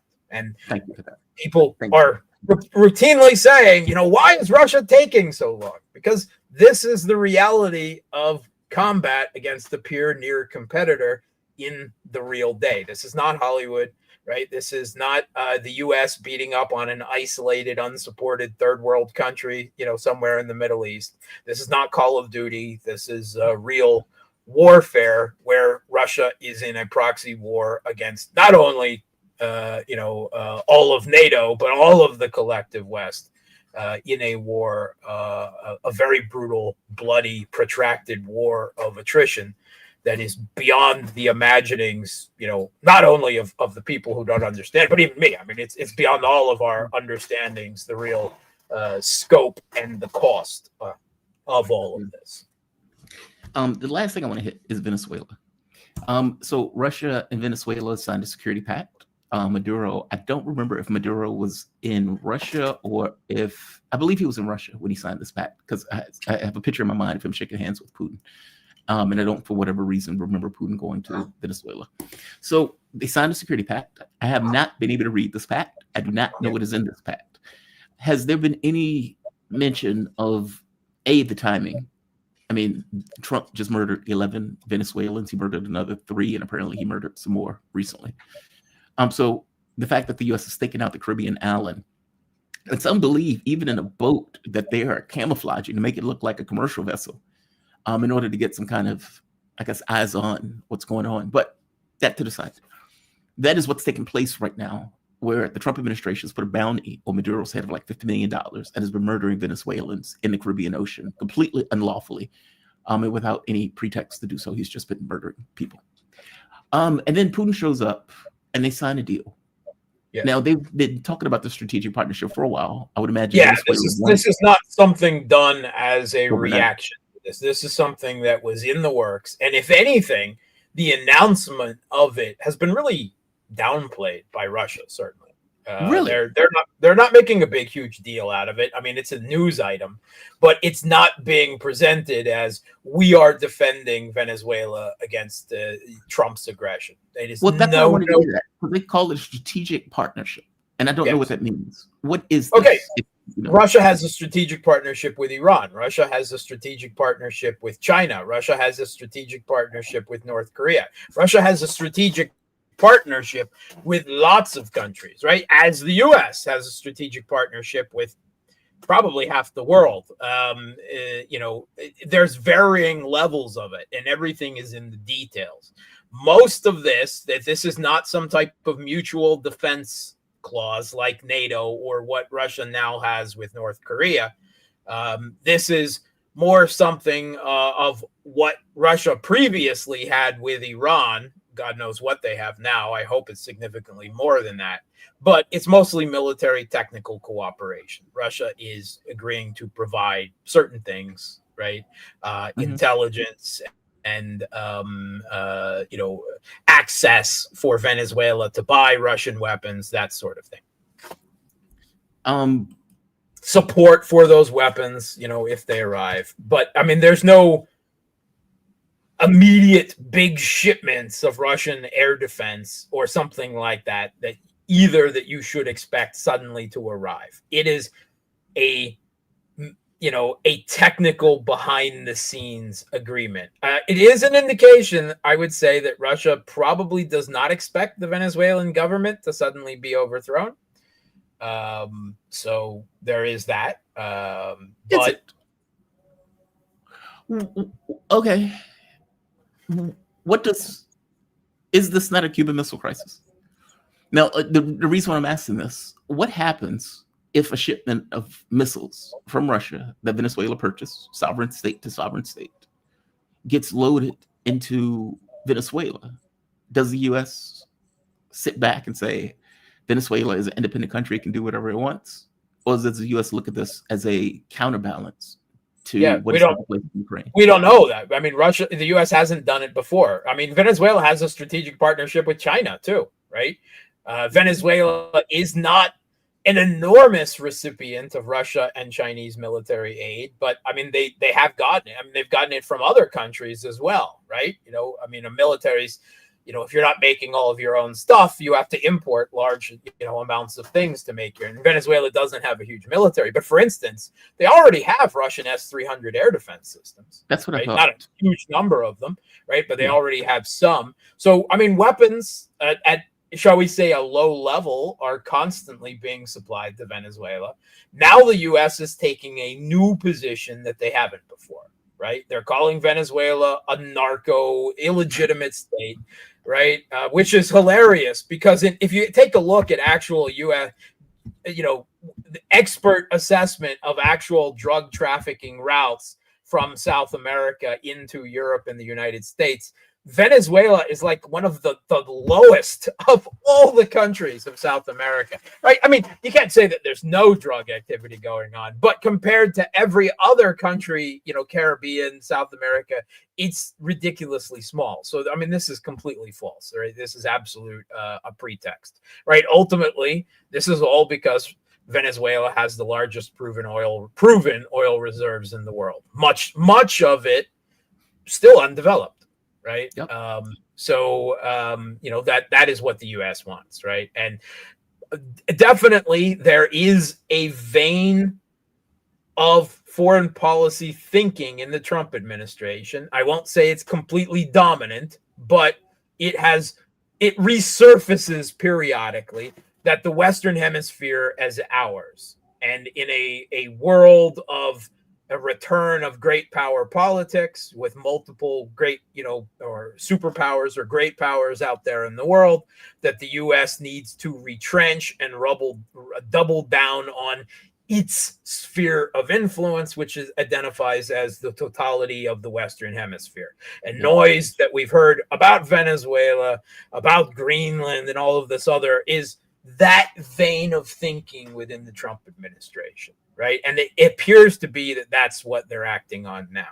The naval force that the U.S. has off the coast of Venezuela and is increasingly based out of Puerto Rico. Right. That's basically where they're setting up shop, is not enough to invade, not anywhere near enough to invade Venezuela.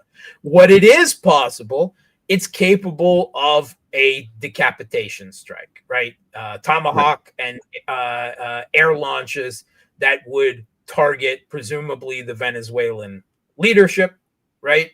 And then the U.S. would support domestic opposition forces to overthrow the Venezuelan government. That is the idea. And that's probably at some level what they're trying to work out now.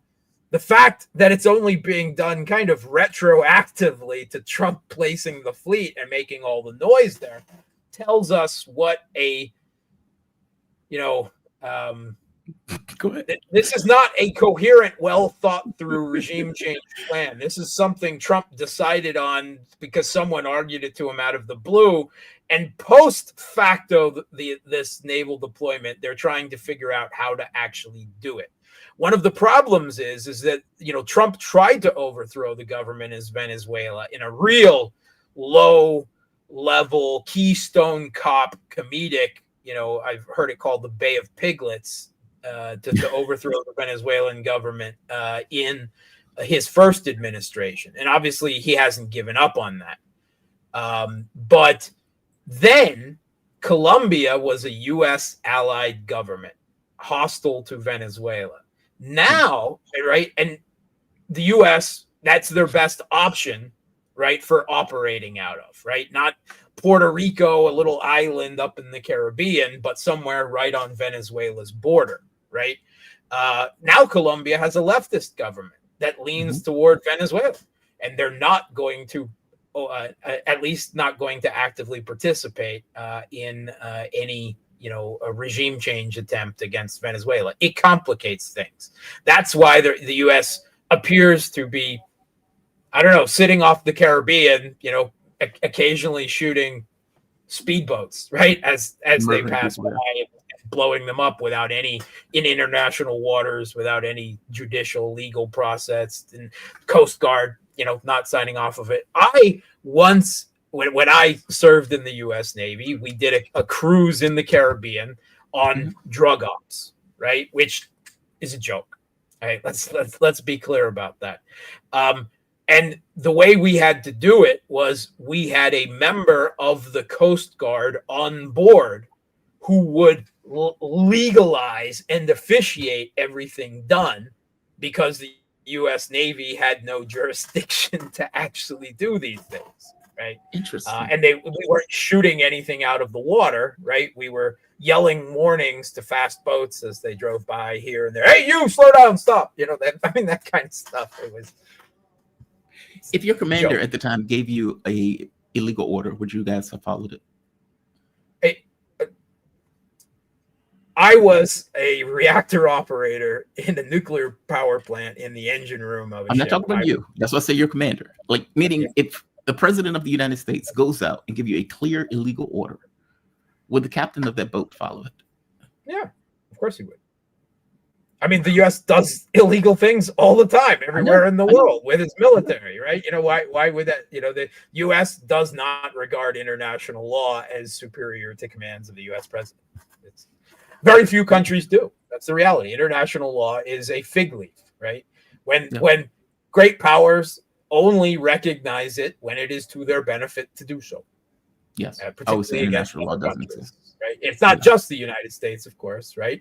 I would say that China and Russia make a greater effort to play along with the rules of international law, but it's always in the interpretation and in clear national interest situations, right? Such as Russia invading Ukraine, right? They will create enough justification for what they're doing, right? The U.S. doesn't even bother with that, right? I mean, they're just blowing up ships left and right, invading countries, dropping bombs, right? Conducting diplomacy and using that for attacks. I mean, they're on a completely different level of not just not following international law, but flagrantly violating it in the most outrageous ways possible. Last question. What do you think Maduro believes he's going to get out of this deal? I know you said intelligence, so fair enough. It's like, hey, there are a murderous gang of thugs that are coming to kill you. You need to leave at this moment. So I get intelligence part. And I guess it goes both ways, where the Caribbean is in the U.S.'s backyard. I mean, is the plan from Putin's standpoint, we have a state that we have a strategic partnership with that is effectively in the backyard of the U.S.? Meaning, is this a counterbalance of sorts? It could be, right? It has the potential. We don't know all the details of this, but there are, if you go listen to the Russian, military analysts on the Sunday political talk shows, there's always people suggesting things like, Russia should respond to this provocation of the United States. The U.S. wants to put Typhoon ballistic missile systems, right, capable of firing Tomahawks and whatnot, in Europe. Well, then Russia should put a Reshniks or whatever in Venezuela, right? That, it is at the moment talk, but yes, the U.S. always feels that countries like Venezuela and Cuba, yes, could become, vehicles for Russia and China to do back to the United States as a, quid pro quo chess move. You put missiles or troops near our country, right? We will do it to yours, right?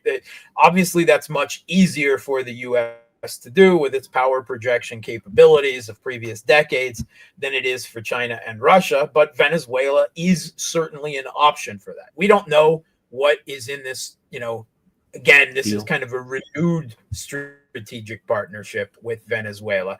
I don't think that there's probably anything there particularly provocative at the moment, but all of it is laying grounds, right? If Russia suddenly decides it needs to do that in response, then that is certainly an avenue that they are capable of pursuing, I believe. Interesting. That is super interesting. I mean, because Maduro has to know, I guess this country already has a target on it. Yeah. And you would think that but if you did that, then you would get a much bigger and more immediate target on you. That's the problem, of course. Yeah, but you made the point of saying Russia doesn't believe that the Maduro government is going anywhere, considering that they're signing this partnership. So you don't believe they seem. I mean, I don't know that, but they obviously carrying through with this. They have some level of confidence that this is something that the Maduro government can weather. But Trump is extremely unpredictable. And Russia may simply be going through something that was long in the works, even if the situation has changed. That's also possible. Oh, I see what you mean. Well, do you still think Trump is in it for the long haul? Do you think he's trying to get out? I'm curious. I ask you this periodically because I'm seeing if you've changed your point of view based on information that is recent. I don't think Trump has any long-term plan. I don't think he has any vision. I think he's pulled one way, one moment, one way, the other, right? I mean, the man is a blithering idiot. Let's be honest here, right? Yes. So 3 times now, Donald Trump has claimed in public that he settled the conflict between Azerbaijan and Albania. Now, the 4th time he mentioned it, he finally remembered the name Armenia, but he settled the conflict between Armenia and Cambodia. Now Cambodia is drawn in this. The man is a blithering idiot, right? He has no foreign policy vision, coherent foreign policy. There's different people within his administration, within the deep state, arguing and presenting different things to him at any time. And they're all trying to manipulate him to their positions, which is why he appears to move left, move right. It's not some 5D chess thing. It's not outwitting the neocons. It's that Trump has no idea what he's doing and is being manipulated by the people around him, by the deep state institutions, by the Congress, by the Europeans, in one way and then another and then another. And yes, Russia has some game in that. Nothing, of course, compared to the greater leverage. But when Putin met with him in Alaska, sure, that was an attempt to manipulate him a bit in a Russian direction. There's just a lot less leverage in that direction. No matter what I don't believe that Trump has any deeply held foreign policy vision or beliefs. He may have certain things that he generally likes, and doesn't like, but I don't think it goes any deeper than that. And there is so much institutional pressure on Trump from bipartisan, foreign policy orthodoxy in Congress, from the deep state, from the media, which is an enormous pressure, right, from the Europeans, that I don't think it really matters what Trump wants or not. He's presented with a range of policy options by the people in his administration, by the deep state whenever anything happens. And he doesn't really have any clue what's going on. He can't even remember the name of the countries that he's claiming to bring peace to.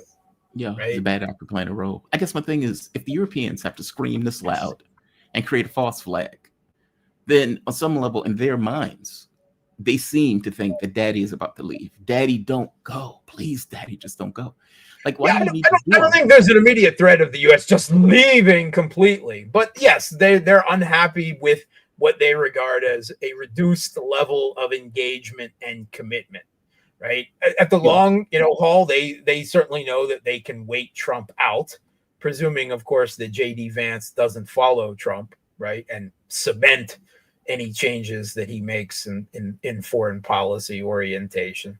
But it's not like the U.S. is gonna tomorrow leave NATO, right? That's not gonna happen, right? It's nothing gonna be that dramatic. We're just talking levels, right? Levels of support, levels of outrage from the Europeans, that sort of thing. But it's amazing how some things have held, right, from one administration to the other. When Trump pulled out of the JCPOA that Obama negotiated, there was a presumption that Biden was going to bring the U.S. back into it. 4 years passed, and Biden made absolutely no moves in that direction. He also did everything he could to avoid a direct war with Iran in the Middle East, it must be said, because that wasn't a priority. Well, I mean, when I say Biden, I mean Blinken, Sullivan.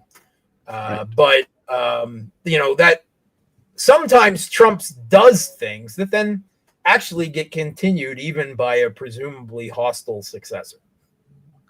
Mark Sleboda, international relations security analyst. You can follow Mark on Boosty at BOOSTY.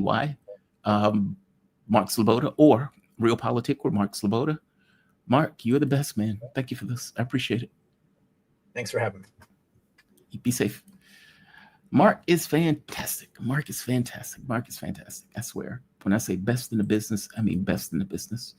And as a departure from many analysts, has the capability of coming back and saying, I got this wrong, which is very rare in analysts, which is part of why I like him so much. Not to mention his analysis is bar none. If you go back and watch when this war started, and you look at what Mark was saying, I mean, that's assuming you can find it. I think you find it still on Sputnik, on actual fault lines, and you listen to it now, you would find that it has been consistent all the way through. Even if you go back and look when the election was taking place and everybody was like, Donald Trump is the man of peace. Donald Trump is going to end the wars. He's a man of peace. Mark was like, no such thing will take place. He was very clear. No such thing will take place. He was right. He was right. So, when I call him best in the business, it's not just coming from nowhere. It's because his analysis has been far more accurate than many of the other people who call themselves analysts. I would like to hit another story. Gerald Celente is going to be on the show in roughly 14 minutes, give or take. Depends on how early he gets on. He is a friend of the show. He has lived an interesting life, to put it mildly. And I have financial questions. He runs Trends Journal, and Trends Journal deals with economic, political, foreign policy trends, with all of them, and what that means for you in an economic sense, and what to look forward to going forward. He predicted the dot-com bubble. He predicted the market crash. He has been doing this for a very long time, and he is very good at it. And he's an audience favorite. He is very... You'll see. You'll see. He's a good guy. I want to hit an analyst. And I'm not... let me say this right. I don't mean hit as in go after the person. I just mean... I think he is putting emphasis on the wrong syllable. Bernard Bertrand. He came out with this, a bit chest thumping. And I even saved it because I was like, we got to hit this. This is so wrong. This was on Twitter. And he's pointing out a Reuters article. Pentagon officials sat down with a group of European diplomats in late August and delivered a stern message. The United States planned to cut off security assistance to Latvia, Lithuania, and Estonia, all NATO members bordering Russia. Okay. More broadly, the Pentagon official, David Baker, told the group, according to an official with direct knowledge of the comments, Europe needed to be less dependent on the United States. U.S. President Donald Trump, the U.S. military, would be shifting its attention to other priorities like defense of the homeland. Now, this piggybacks an article that came out in Politico that, if I'm not mistaken, I covered. This one, actually. Good. Thank you for that. Pentagon plan priorities homeland over China threat. Prioritizes homeland over China and, for that matter, Russia threat. And this was pretty wild because the guy who wrote this, oh, what is his name? I'm blinking out on his name. It'll come to me in a moment. Was a China hawk, and has been a China hawk for his entire career. All right. So Arno Bertrand writes the following. Yet another strong indication that the United States is in the midst of a full-on strategic retreat away from global primacy to focus on its own hemisphere. We now have senior Pentagon official David Baker, Deputy Assistant Secretary of Defense or Defensive War. I prefer Defensive War, frankly. It's more honest. Quoted by Reuters, telling European diplomats pretty much exactly that. The United States will cut off security assistance to Baltics and all NATO members bordering Russia because it's simply shifting homeland defense priorities. This comes after the Pentagon's latest national defense strategy just 2 weeks ago deprioritized, quote, deterring China, unquote, in favor of focusing on the United States homeland and Western Hemisphere, which shows the retreat is global and not only about Europe, Israel being the exception that confirms the rule, it seems. I actually got quite a bit of pushback when I wrote an article at the beginning of the summer arguing that Trump was, quote, orchestrating a full-on strategic retreat on all fronts, unquote. But it looks like the Pentagon seems determined to make my case for me. I don't know Arno Bertrand, so I have nothing against or for this person. I just want to make that very clear before I make my point. This is so wrong-headed. I understand why you believe this, Arno. This is so wrong-headed. Two things can be true at once that negates the point that is being made. A, that the United States has decided we need to do global empire on the cheap. We need to do primacy on the cheap. And we also need to maintain primacy. Both things can be true at the exact same time. And my point here is both things are true at the exact same time. What of global primacy that the United States is pulling back from that you are looking at? Yes, the U.S. said, hey, you Baltic states, you need to deal with this on your own, so we're going to stop doing this. But the United States hasn't said, we want you to stop doing it. We want us to stop paying for it. There's a difference in those things. Meaning, when Donald Trump is giving weapons to Europe and saying, hey, we're going to make a deal for you to buy weapons from us so you can continue to fight the Ukraine war, and that we're going to effectively arm you as you do this. What of this gives you the sense that the United States is pulling back? What it comes across as is, you do what you want. We will help you in this. Hell, we may even give you some kind of security backstop, whatever that means. But you can buy weapons from us to continue the fight or continue giving those weapons to Ukraine to fight the Russians. Meaning the United States is still arming Europe for the explicit purpose of being its arm in Europe.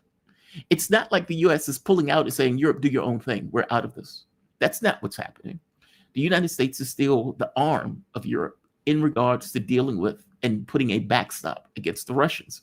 We will give you leadership, support, intelligence. We will give you help. We will give you all these things. You can buy all the weapons in the world from us. We appreciate your business. You can deal with the Russians. I hope you get my point. That's not us pulling back. That is us pushing somebody else forward. The same thing is true in the Middle East. We're not pulling out of the Middle East. The United States is completely ingratiated in the Middle East. What do you think the Abraham Accords are? And for all of the money, weapons, support that the United States has given to Israel, why do you think the U.S. is doing it? It's not to be disconnected. It's to have this little colony of squatters to effectively run roughshod over the Middle East. Meaning the goal is hegemony in the Middle East using Israel as a proxy for the United States in that. I know a lot of people look at Israel and say, well, they've gone rogue. Donald Trump is complaining in the background that, oh my God, I'm terrified of the Israelis. Oh my God, I don't like that Israel bombed Qatar, even though we had to help them do that. Oh my God, I don't like what Israel is doing. This doesn't look a lot like Joe Biden when Joe Biden complained loudly about Rafah, complained loudly about the Palestinians being killed, complained loudly about the hostages, when really, in reality-based terms, Joe Biden did nothing.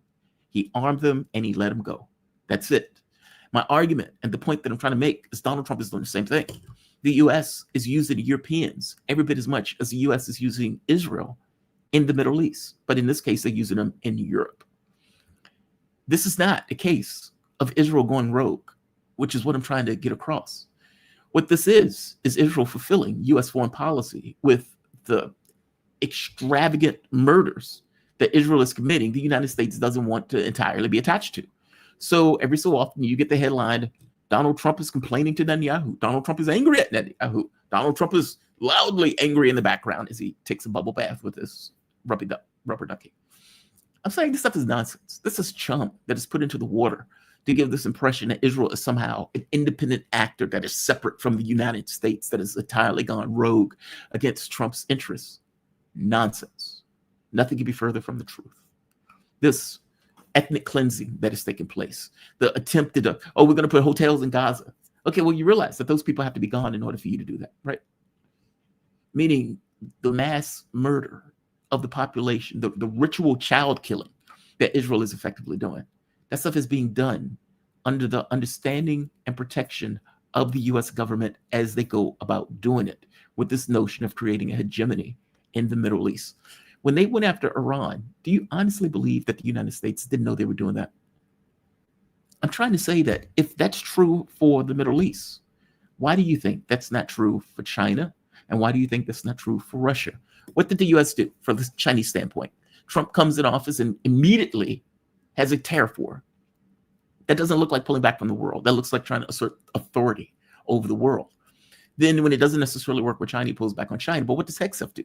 HEXIF asks Philippines, Japan, South Korea, hey, are you willing to die for the dignity of the United States? Are you willing to do that? And of course, he expected an answer from those states to be willing to die for America, even going so far as to say that they would fight Taiwan. It doesn't look like pulling back. And you may make the argument, yeah, but that was a few months ago. Look, the United States, if it's using proxies, many of the wars that the U.S. has fought, it has started using proxies. So Ukraine was a proxy. It wasn't that the U.S. went in to fight the Russians. It used Ukraine to do it. After Ukraine gets eaten alive, the U.S. may very well push Europe to be the next Ukraine and to die for the dignity of America. And those stupid European idiot leaders may even do it. I'm saying what you're seeing and what you're reading as the U.S. pulling back from primacy is a bit of propaganda that's put into the media. The reality of it is that the United States is using proxies in the various theaters of the world in order to affect geopolitical primacy. You can look at Nepal, and I know you disagree with the Nepal thing, but I will use Nepal as an example, the Indonesia thing, the Cambodia thing. All of these things are fires that are put around China, right? And then you look at what is taking place in China, where the U.S. hasn't been able to pivot because it's been stuck and bogged down in Ukraine, and been stuck and bogged down in the Middle East. But the proxies are already there, using Taiwan, similar to Ukraine, as a starting point for some kind of conflict that the United States full well expects as proxies. Taiwan, Philippines, South Korea, because apparently the U.S. gets control of South Korean military if there's a war, and Japan to fight on its behalf. I'm saying you're looking at this wrong. Understand the media reporting. I'm saying two things can be true at once. You can have the U.S. pull back from the standpoint of, we don't want to take the hit. You guys do it. And we will use you as our proxy as we maneuver the globe into primacy, kind of like Rome using quote unquote barbarians because it's expensive, or empire got too expensive. I appreciate you, Arno, but I think you're getting this one wrong. And I think you're looking at this wrong. My guest is here. I want to go to my guest. We are joined with the man himself, an audience fan favorite, Gerald Celente. Celente, he is publisher of Weekly Trends Journal magazine. He is author of the highly acclaimed best-selling books, Trends Tracking and Trends 2000. And he's a good friend of the show, and I appreciate him for joining me to have this conversation. How you doing today? You doing all right? I'm all right. How are you? I am doing fine. I am better that you are joining me today, and thank you for doing so. I was reading through your site, and you made the point, and I guess there are 2 points. One, you pointed out right here, the backdoor bailout. You said there's a banking crisis, a hidden banking crisis, meaning there's a banking crisis that we are unaware of, that we are just, it's not being publicized, it's not being focused on. And you're pointing out that there's a backdoor bailout that's already in place that can't be contained. Okay, you got to explain that one, because you're very different. You have the ability to follow trends that are not just in one specific sphere. So it's not just financial, geopolitical, financial, militaristic, etc. Meaning you run the gambit of looking at these trends and how these trends create a world in a way that many other people don't. They tend to look at it through one very specific lens. So when you said there's a hidden banking crisis, what do you mean? Explain it to us. Give us some context to what this means. The crisis is there's a office building bust. No one's talking about it. You got to go back to Jane. You got to go back to the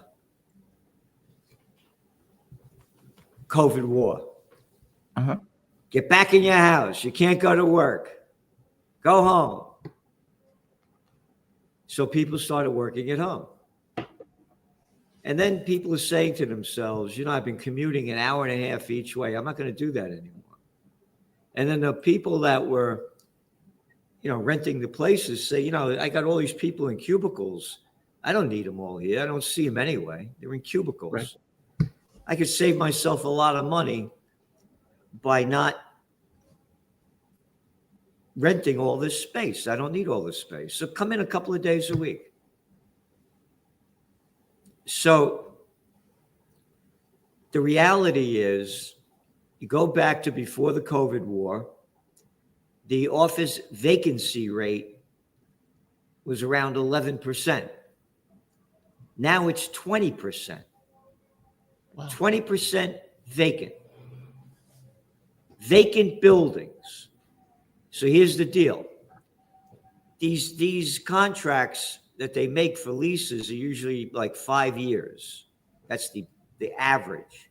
Those 5 years are up. People aren't going to be renewing their leases. You have a vacancy rate of 20% of the buildings are vacant. How are the people that own the buildings going to pay off their debt? They're not. The banks don't have the money to cover it. Mm-hmm.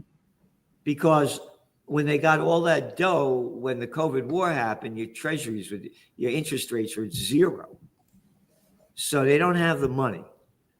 No one's talking about the office building bust.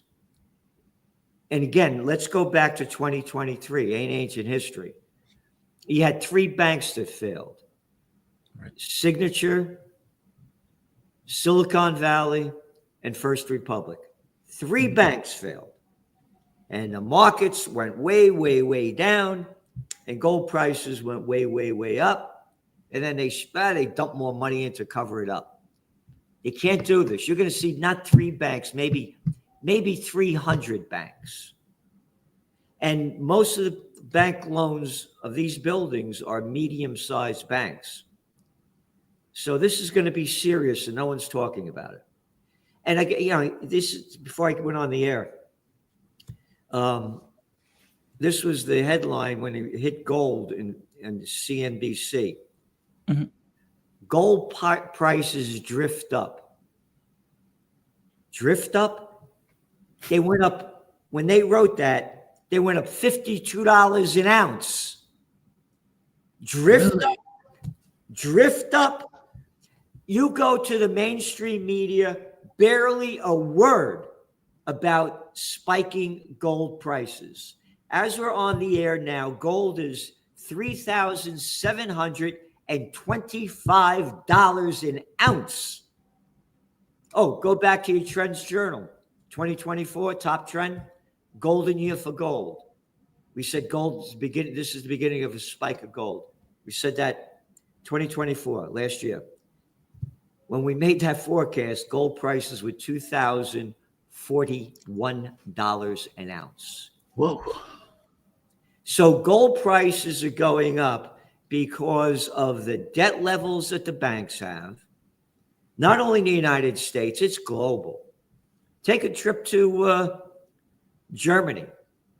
2 years of recession. This is the 3rd largest economy in the world. the largest in Europe, and they're heading for their third year of recession. But don't worry about it. We got Harry Merz, the new chancellor. We're going to borrow $1 trillion to fight the Russians because we can't trust them. We only killed 25 million of them in World War II, Operation Barbarossa. Don't you love those Germans, man? Oh, I forgot World War I. Borrowing all this dough as you're in recession? Who are you talking to? Shut up, Celente. You be a good little boy and be like the rest of the people and obey our orders. All right? Look what's going on with that little Carlson Macron over there in France with a pecker the size of this. If he has one at all. Same thing. We got to fight those Russians. Hey, little boy, go over there and fight. All right? They're all going deep into debt. Yes. That's why gold prices are going up. That's why there's going to be a banking crisis, and that's why nobody's talking about it. So basically those office buildings are a bubble. And if those people don't get paid, that creates an issue for the bank because they're not going to be able to pay the bank. And we have fractional reserve currency in the States. So you can create 9 times the amount that the bank is actually holding. And if they don't get paid, I mean, it went up 11%. That's significant. In which case, when it all collapses, those banks are going to fold. Oh, gone. There's going to be, we are on the verge. I've been at this for 45 years. Never before have I seen such dangerous times ahead. I began in this book, Trend Tracking. This is when I became a political atheist. The Iranian conflict started breaking out, and they taught us to hate the Iranians. Right. And the 99.999% of the people had no idea of how the United States overthrew the democratically elected government of Mohammad Mossadegh in 1953. Yep. The CIA and the MI6, that little slime ball of people. Oh, Winston Churchill. Oh, yeah, the fat clown that gave us World War I and World War II. Yeah, one. The only newspaper to report the fact, 2017, was the Financial Times. Telegram going back from Winston Churchill to the United States, how that we have to overthrow the government because that nerve of Mossadegh, what he said, that oil in Iran does not belong to Anglo-Iranian oil, better known today as BP. Yep. Or ExxonMobil, or excuse me, Standard Oil, better known today as ExxonMobil. It belongs to the Iranian people. No, it doesn't. And they brought in the Shah, the Savak, the secret police. They slaughtered tens of thousands of people.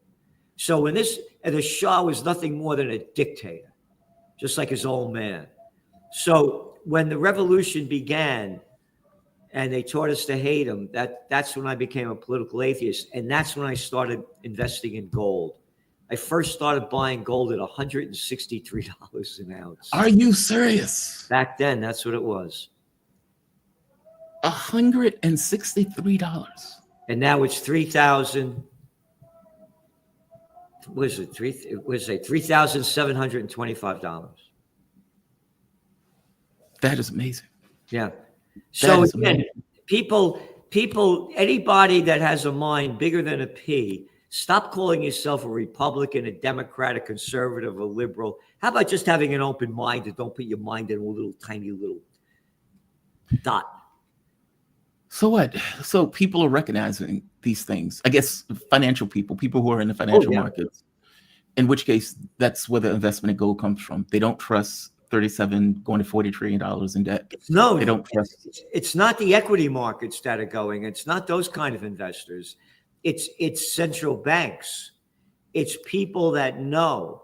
Those are the people that are doing it. The equity markets are still being artificially propped up. I mean, you got your PE ratio right now. It's like near an all-time high.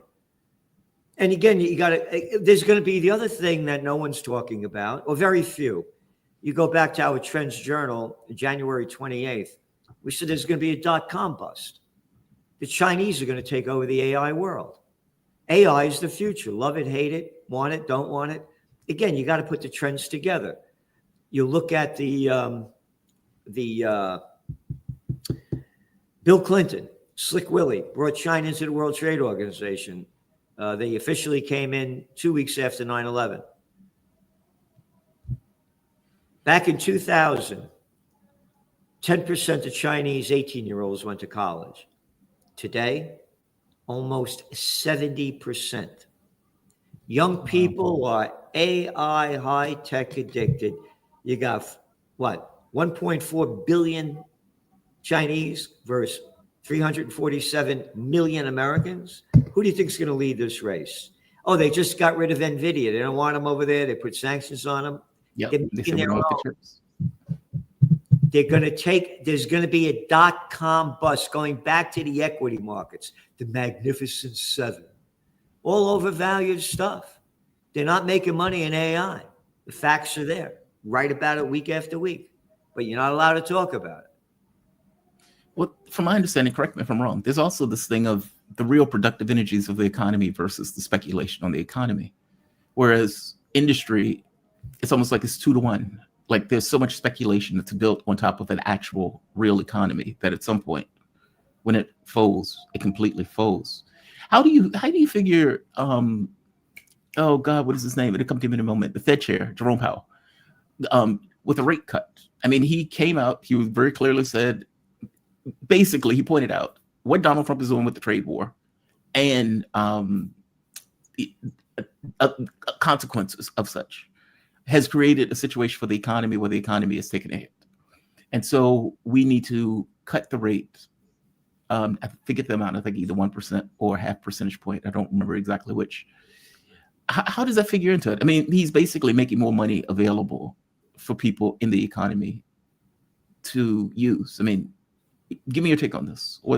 Is this good, bad, somewhere between? This is why gold prices are going up. The lower interest rates go, the deeper the dollar falls. The deeper the dollar falls, the higher gold prices go up because it's cheaper to buy in other countries whose currencies are going up. I see.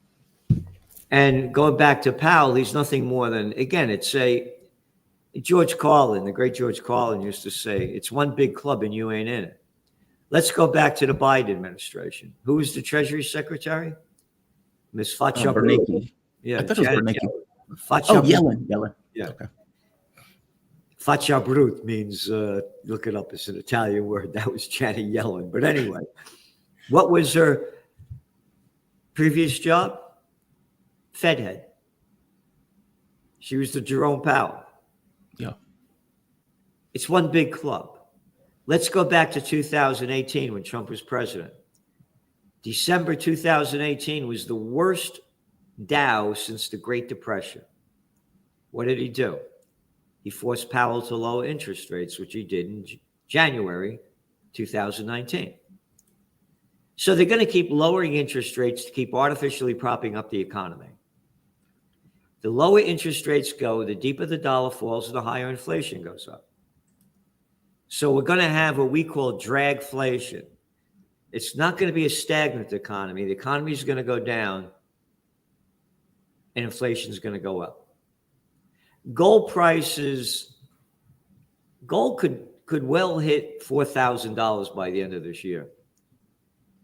And the other thing they're going to do, again, we only put the facts together. Again, we're political atheists. We don't believe in any of this crap. There's a crime syndicate that people call a government.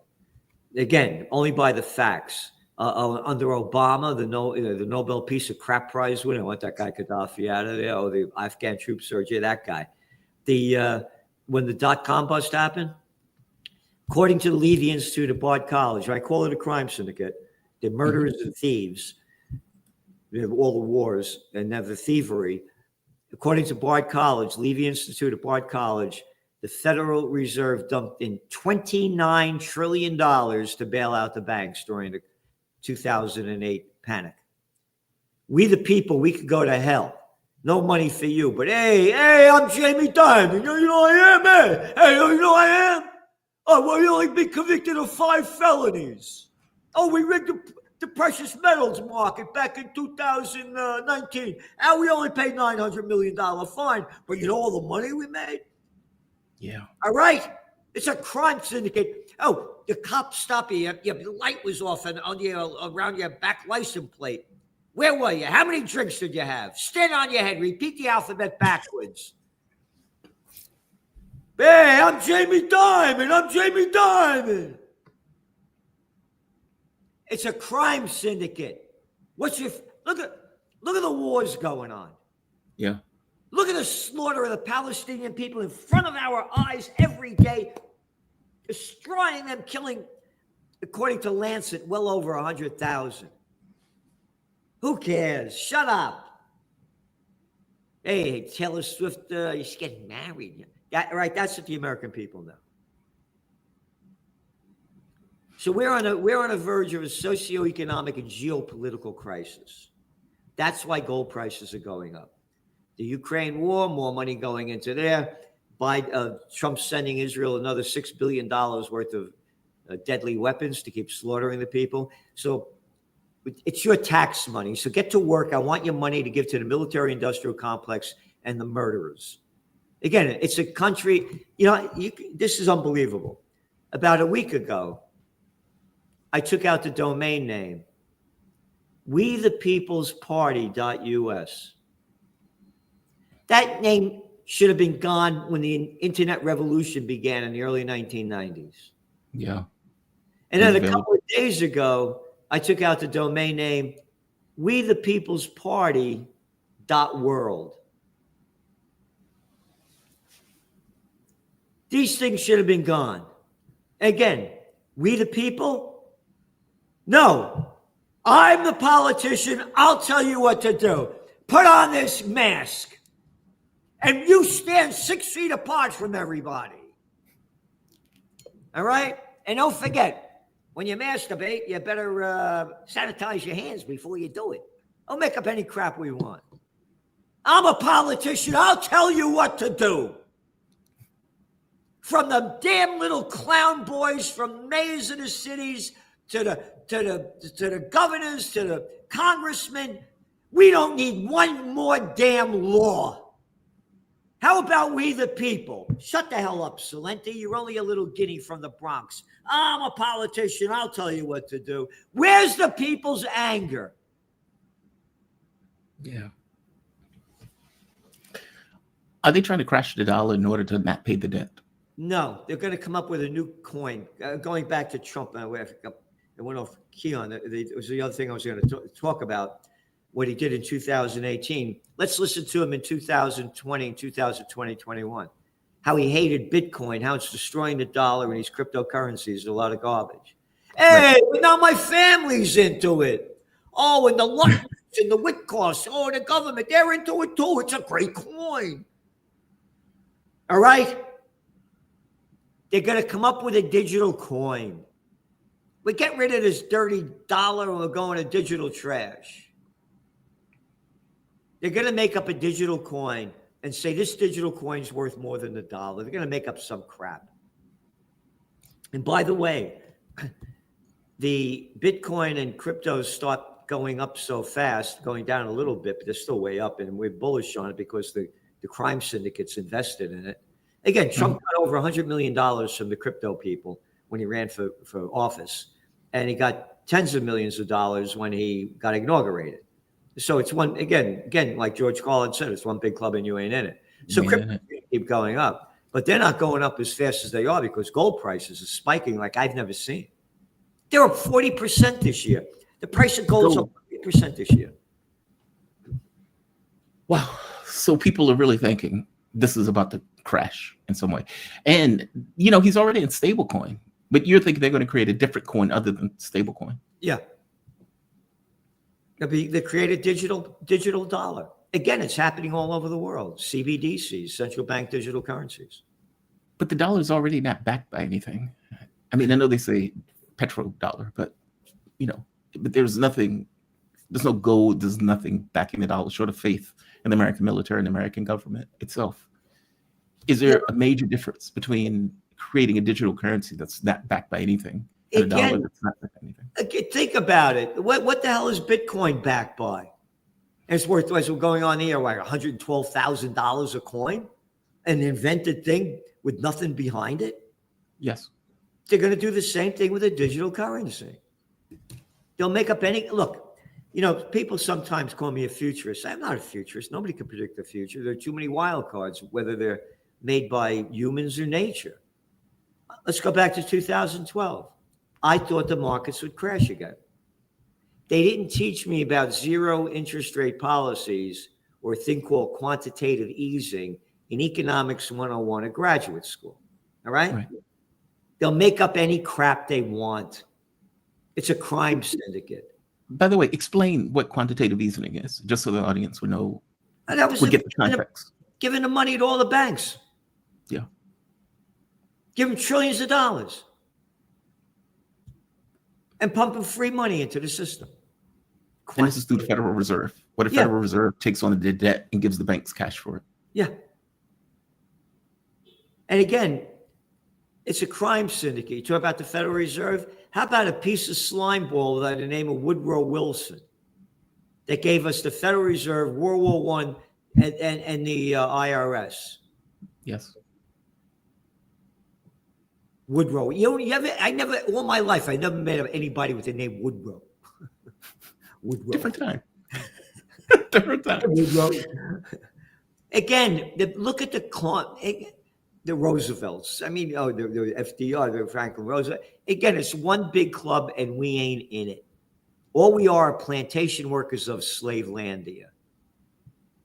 We need a people's party. They hold these political crap. Again, we don't need one new law. Yeah, I was the assistant to the Secretary of the New York State Senate. I was on the other side.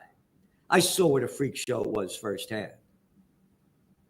My best friend, Brian Donahue, may rest in peace, his wife became a lieutenant governor under Pataki.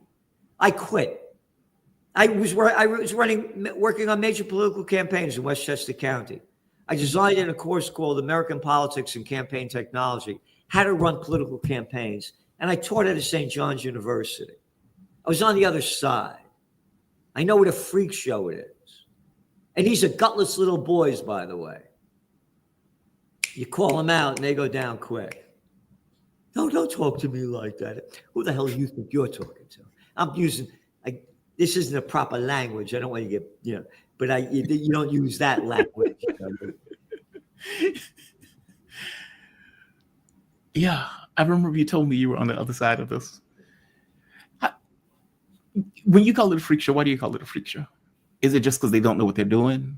Is it because they're, aside from mendacity, they're just out for themselves? Ego? Give me your take on this. You've seen it from behind the scenes. That's all it is. They're not my quote. Dwight D. Eisenhower, 5-star general, Supreme Commander of the Allied Forces in World War II, 2-term president.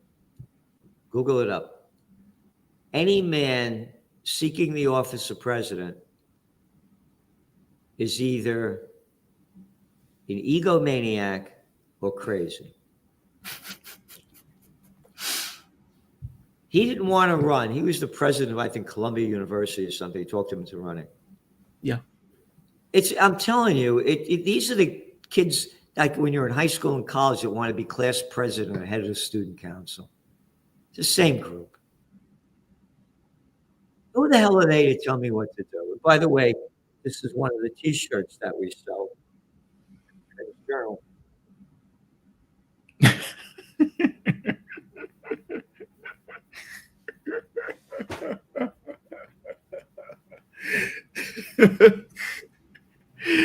All right. Oh, that is great. That is great. Anyone, like I say, any one of you little clown politicians, come over here and try to make me do something that I don't want to do because I don't have to. Come over here and you try to make me do it. All right? No. Don't send your ISIS or anybody else. You come over and tell me. Well, they're not going to do that. I know. They're gutless little clowns. Well, how do you think people should deal with the crash? Let's take it that you're right. We're not allowed to give financial advice. Speaking only for myself. No, I don't mean financial advice. I just mean, maybe let me ask that a different way. Well, again, gold is, the number one safe haven asset. I had GCs, Gerald Celente, GCs, 3Gs, guns, gold, and a getaway plan. That's the answer. That's the answer, right? Guns, gold, and get out of here somehow. Yeah. I mean, but this is will this reshape world order? It's going to end life on Earth. When all else fails, they take you to war. Yeah. Go back again. You don't have to believe me. You go to, I had the article here somewhere. You can Google it up. History Today. Franklin Roosevelt seizes Japanese assets. He goes on. Here it is. Yeah. Not making this up. Here it is. See it? On July 26, 1941, President Franklin Roosevelt seizes all Japanese assets in the United States. Now, remember, this is 1941. The Great Depression's going on. The Great Depression. You know why?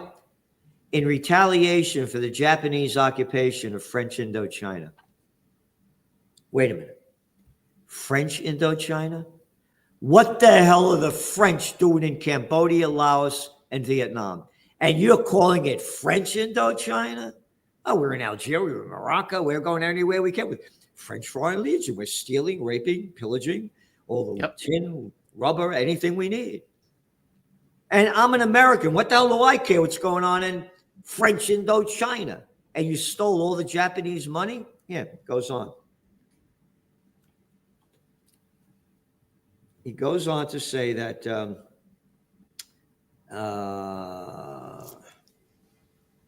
President swung attack. Britain, you ready? And the Dutch East Indies followed suit. Dutch East Indies?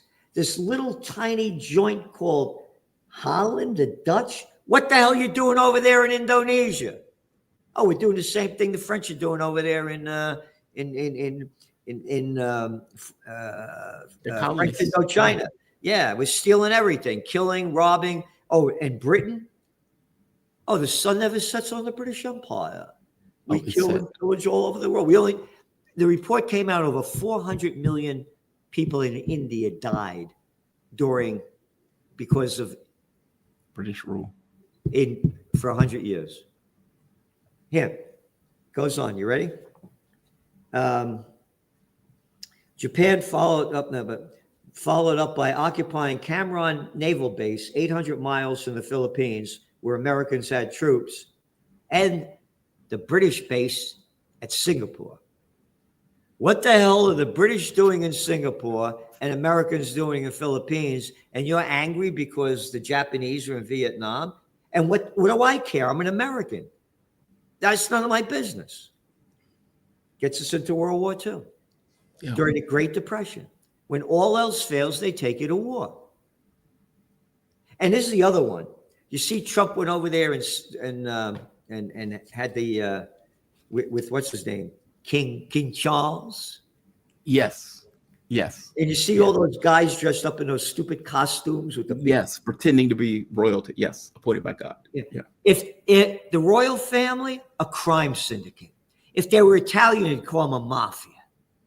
Slaughtering people all over the world. And ignorant, stupid, gutless little clown boys and girls kissed his finger, pull out the red carpet. I'm the king. I'm the king. Oh, I talked about the Dutch East Indies. Oh, I forgot about the king over there.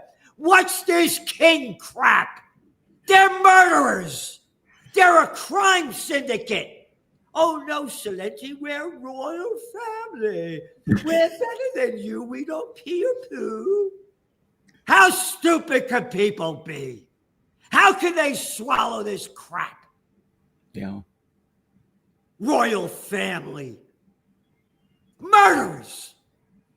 Slaughtering people all over the world. Hey, but look at the money we got.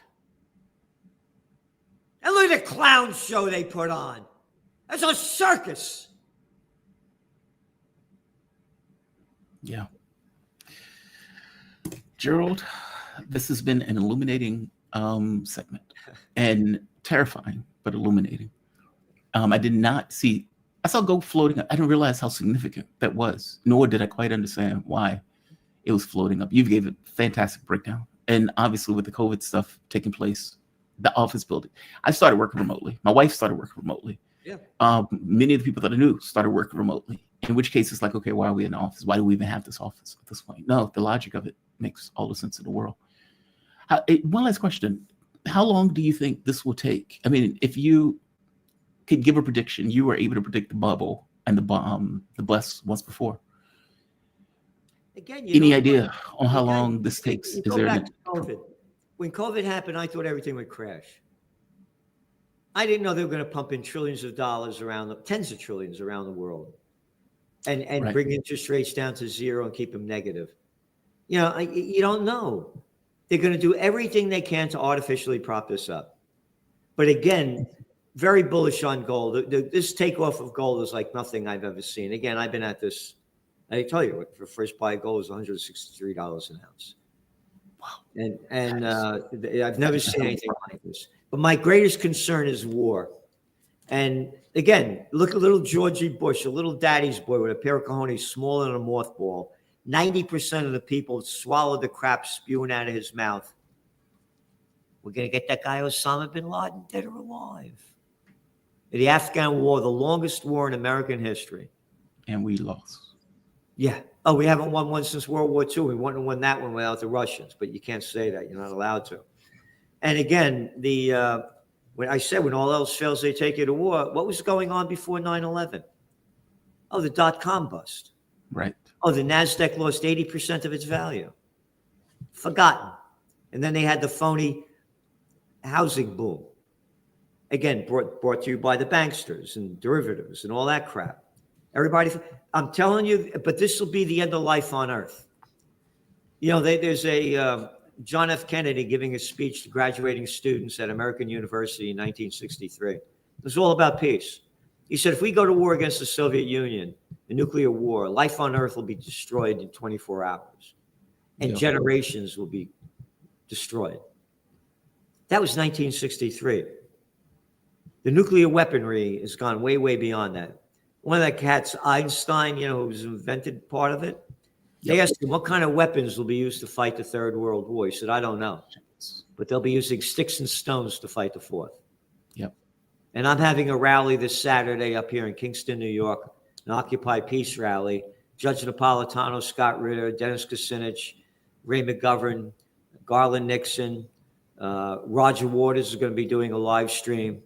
So I'm fighting for peace. I launched Occupy Peace over a decade ago. So if anybody wants to learn more about it or donate, go to occupypeace.com. Okay. I'll put that in the bottom of the video so the audience can see it. Thank you. Gerald, thank you, man. I really appreciate this. I always appreciate these conversations. I swear to God, I always learn something new in these conversations, which is part of the reason I do the show. Gerald Celente. He is publisher of Weekly Trends Journal magazine. Definitely check out the magazine. I'll put a link at the bottom of the video for that also. He is author of the highly acclaimed and best-selling books, Trends Tracking and Trends 2000. Gerald, you have a fantastic rest of your day. Thank you for this.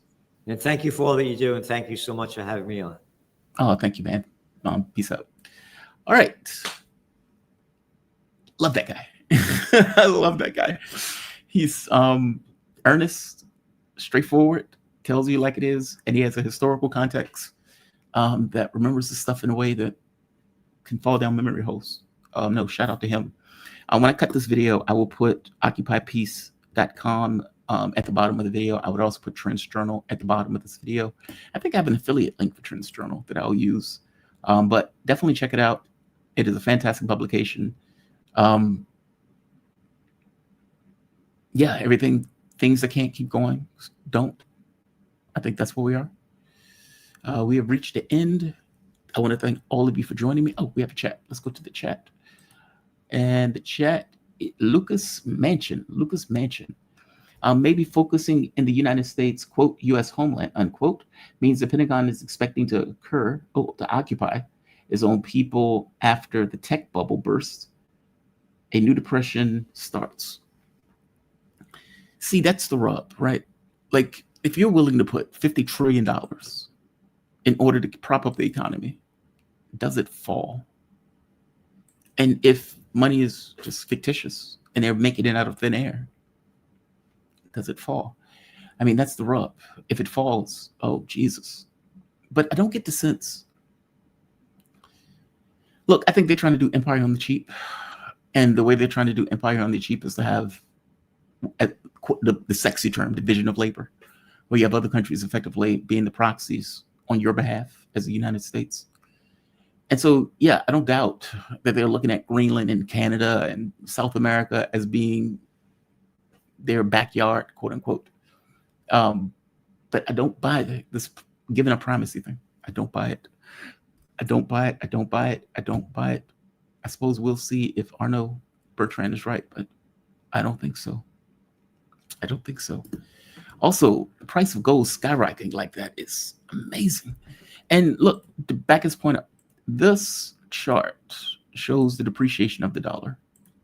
Now, I kept arguing that there was going to be stagflation, because if the dollar is taking a beeline down like this, and as it's taking a beeline down, your prices have gone higher.